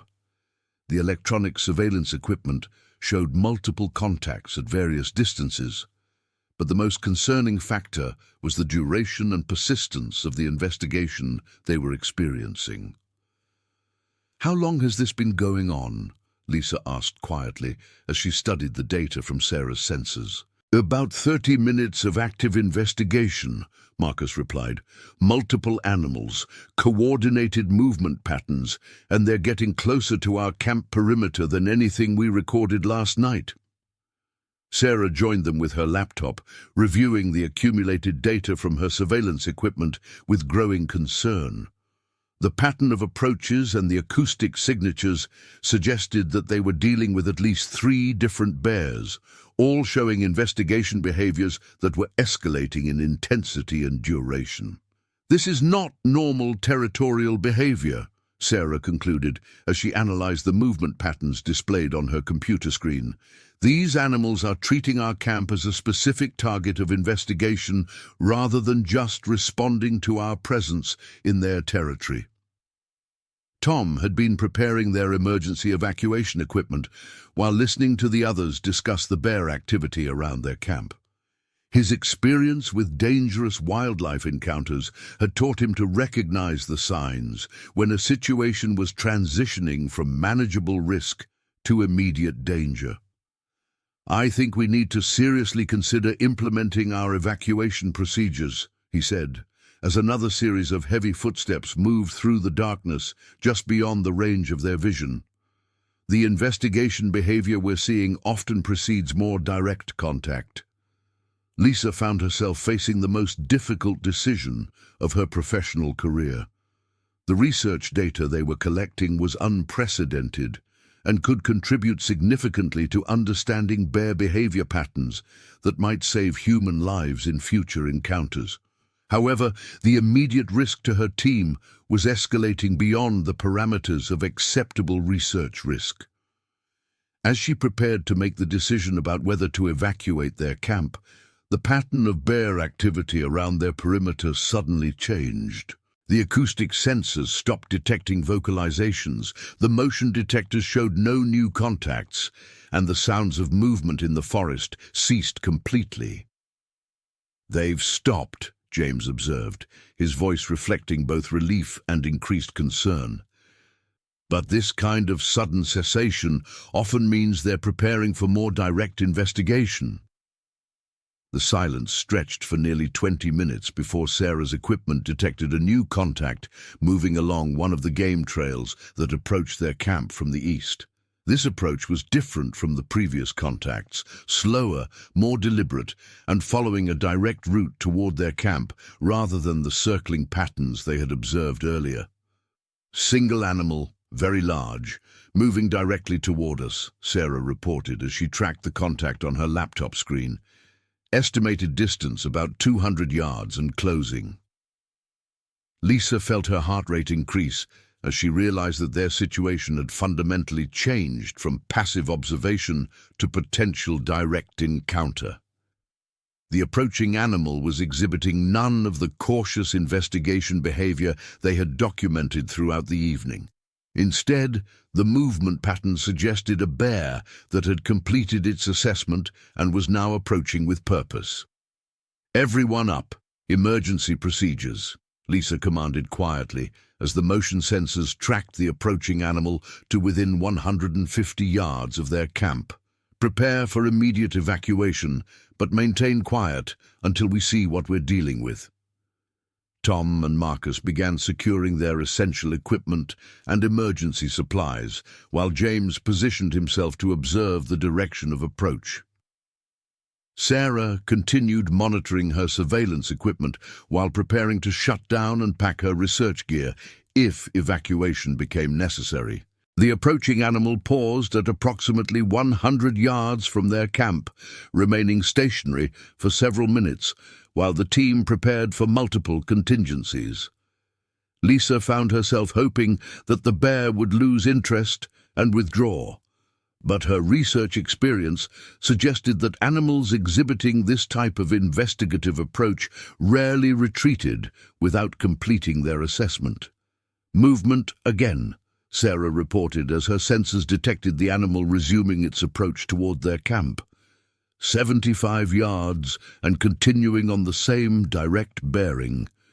James had been studying the terrain and wind conditions around their camp, calculating the factors that might influence a bear's approach and investigation behavior. "Wind's in our favor," he whispered to the others. "He's not getting our scent directly, which means he's navigating by sight and memory of the area." The observation that the bear was approaching despite not having their direct scent suggested that the animal had already identified their camp location and was investigating based on visual confirmation or other sensory information.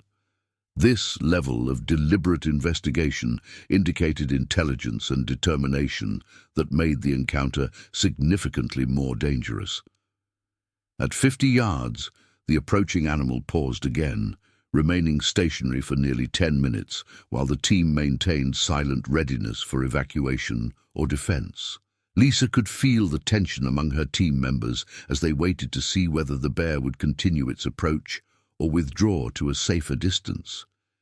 "I can see him," James whispered suddenly, pointing toward a cluster of trees about 40 yards from their camp. "Very large bear, adult male, watching our camp directly."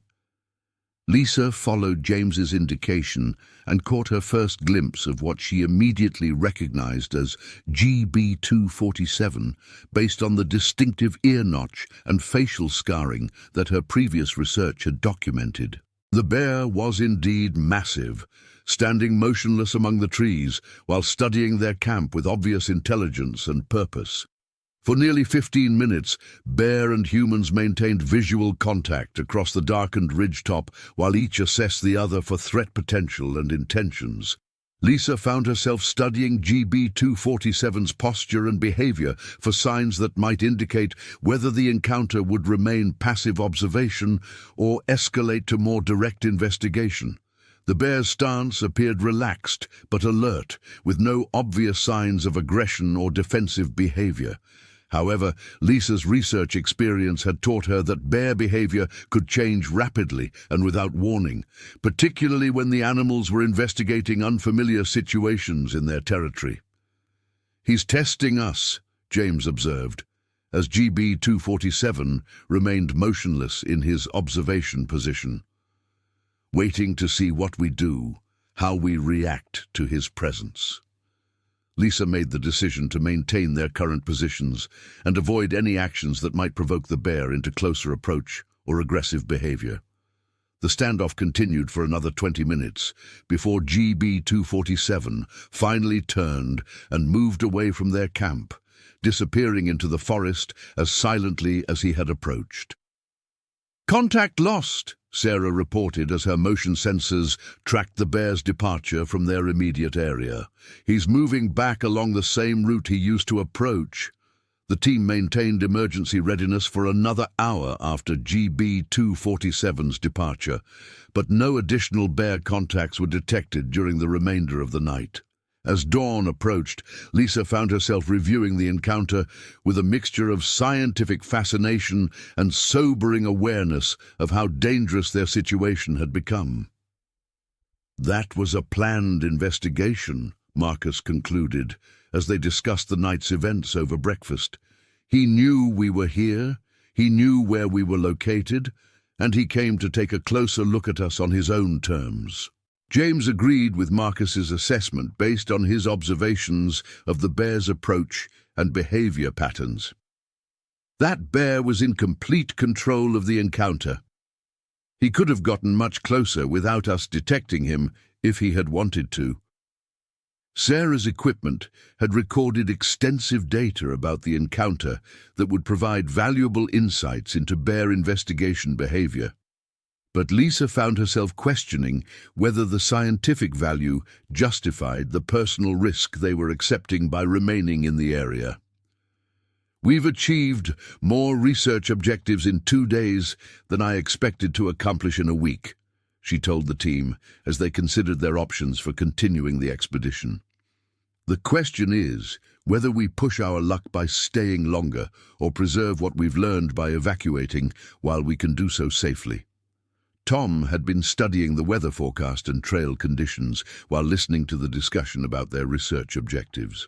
"Weather window looks good for the next 3 days, if we decide to stay," he reported. "But if we're going to evacuate, today would be the optimal time to start moving." The decision about whether to continue their research or evacuate the area was complicated by the extraordinary nature of the data they were collecting. Lisa had never documented bear behavior patterns as detailed and revealing as what they had observed during their brief time in GB-247's territory. However, the encounter during the night had demonstrated that they were no longer passive observers of bear behavior. They had become active participants in a complex territorial situation where a very large and intelligent predator was investigating their presence with increasing boldness and determination. "We implement one more modification to our safety protocols," Lisa decided after weighing their options. "We continue research activities during daylight hours only. We maintain continuous watch schedules, and we establish a firm timeline for evacuation if bear investigation behavior escalates beyond what we experienced last night." The modified protocols meant that they would secure all equipment and retreat to defensive positions in their camp during evening and nighttime hours, limiting their exposure to the periods when bear activity was most intense. They would also establish specific triggers for immediate evacuation, including any approach closer than 25 yards or any signs of aggressive behavior. Sarah reconfigured her surveillance equipment to provide earlier warning of approaching bears, while Tom and Marcus established additional defensive measures around their camp perimeter. James spent the morning scouting alternative routes for emergency evacuation, identifying multiple escape paths that would allow them to reach safer terrain quickly if necessary. The third day of research activities produced the most remarkable bear behavior documentation that Lisa had ever recorded. GB-247 appeared in visual range of their camp multiple times throughout the day, maintaining distances between 75 and 100 yards while conducting what appeared to be systematic observation of their activities. "He's studying us as much as we're studying him," Sarah observed as she recorded video footage of the bear moving through the forest around their camp. "This is reciprocal research behavior." The bear's daytime activities included feeding, territorial marking, and travel between different areas of his territory, all conducted within sight of the human research team.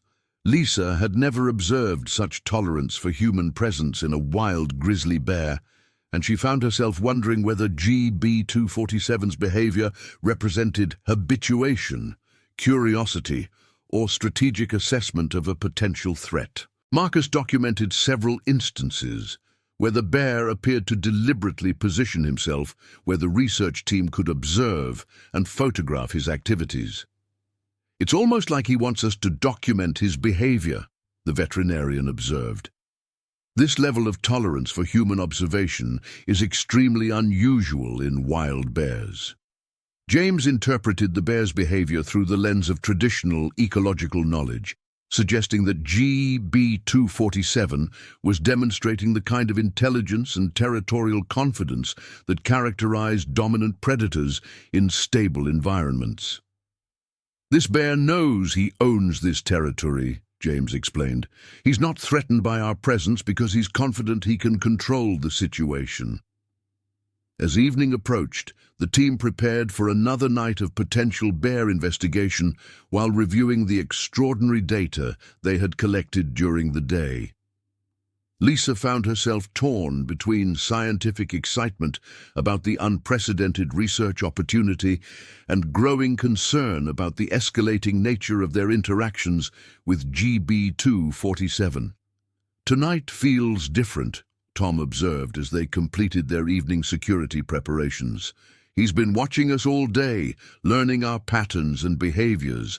If he decides to conduct another investigation tonight, he'll be coming with a lot more information about us than he had before." Sarah's surveillance equipment detected the first approach at 8:30 p.m., earlier than the previous night, and following a different route that suggested GB-247 had modified his investigation strategy based on his daytime observations. The bear moved directly to a position approximately 60 yards from their camp and remained stationary for over an hour. "He's not hiding anymore," James observed as they watched GB-247's heat signature on Sarah's thermal imaging equipment. "He wants us to know he's there."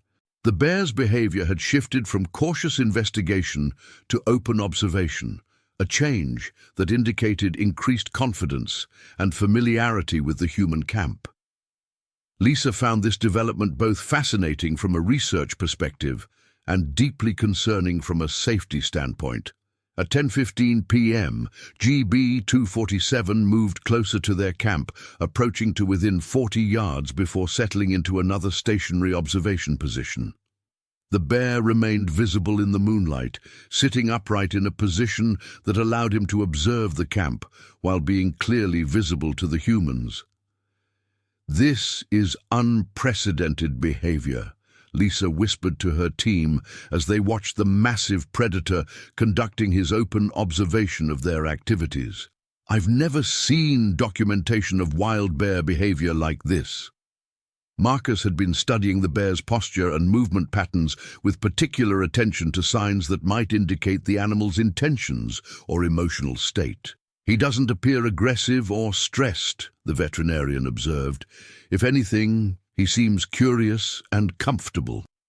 The observation that GB-247 appeared relaxed and curious rather than aggressive provided some reassurance about the immediate safety of their situation, but Lisa remained concerned about the unpredictability of wild animal behavior.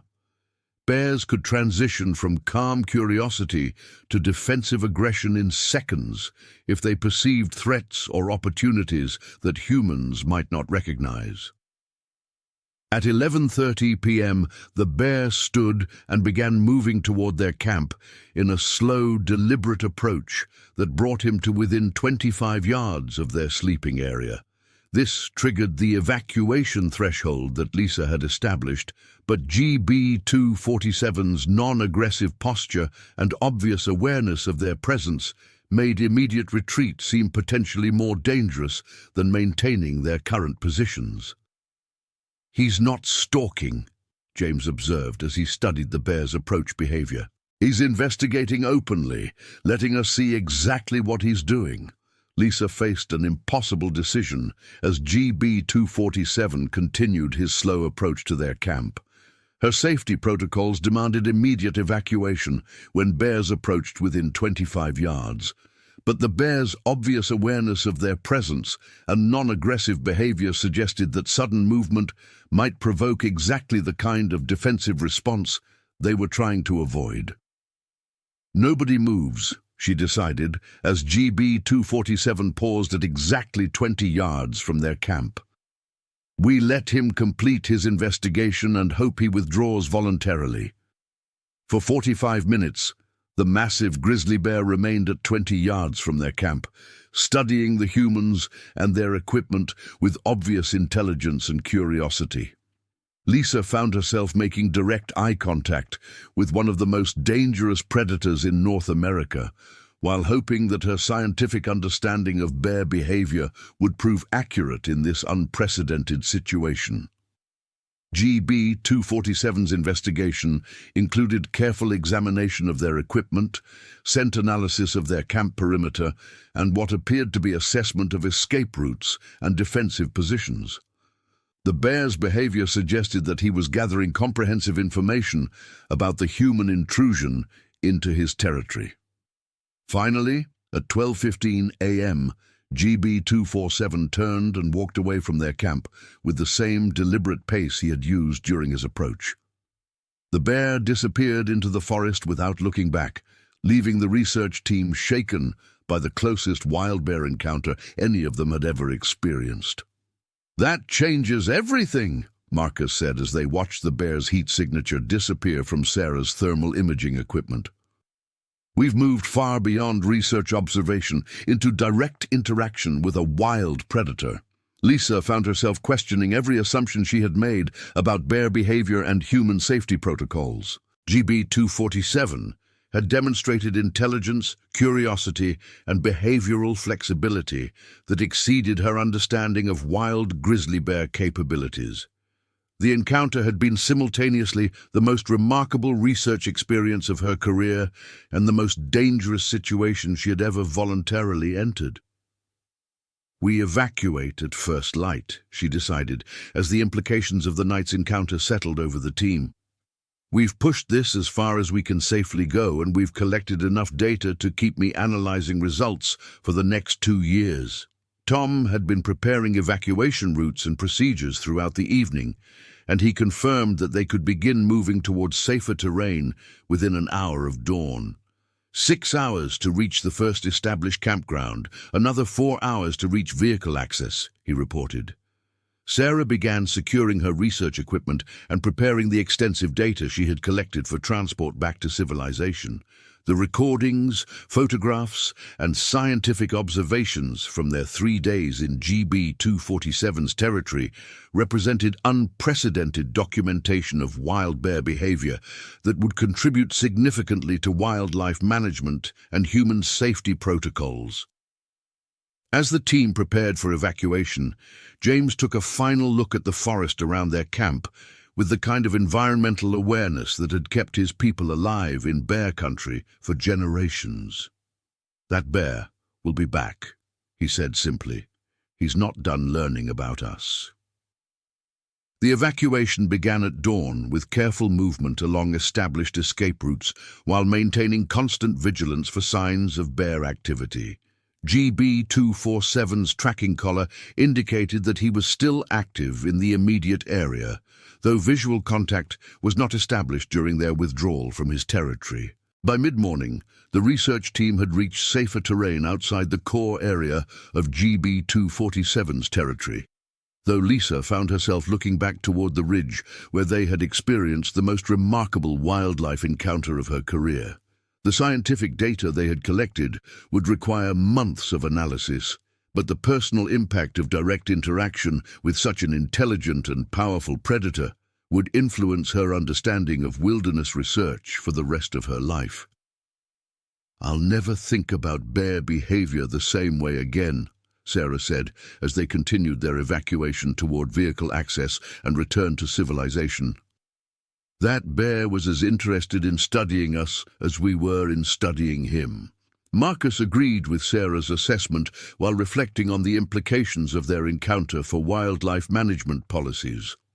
If other bears develop the same kind of investigative behavior patterns that GB-247 demonstrated, we're going to need to completely revise our safety protocols for research in bear habitat.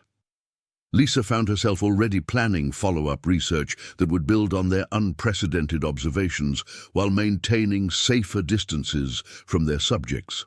The data they had collected would contribute to understanding bear intelligence, territorial behavior, and human-wildlife interaction in ways that could save lives and improve conservation strategies. As they reached the trailhead and prepared to return to their normal lives, Lisa took one final look at the wilderness, where they had spent 3 days as guests in the territory of one of North America's most magnificent predators. The experience had changed her understanding of both bear behavior and her own relationship with the natural world in ways that would influence her research for years to come.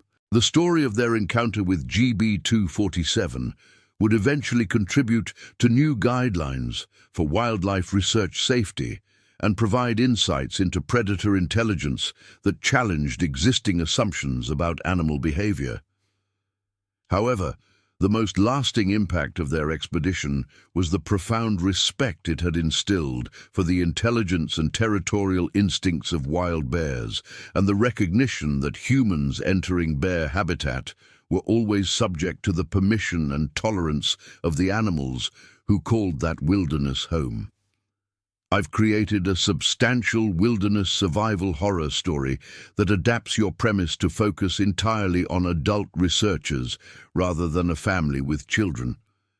The story follows a team of wildlife scientists who encounter an exceptionally intelligent grizzly bear, GB-247, in his territory, leading to unprecedented predator-human interactions.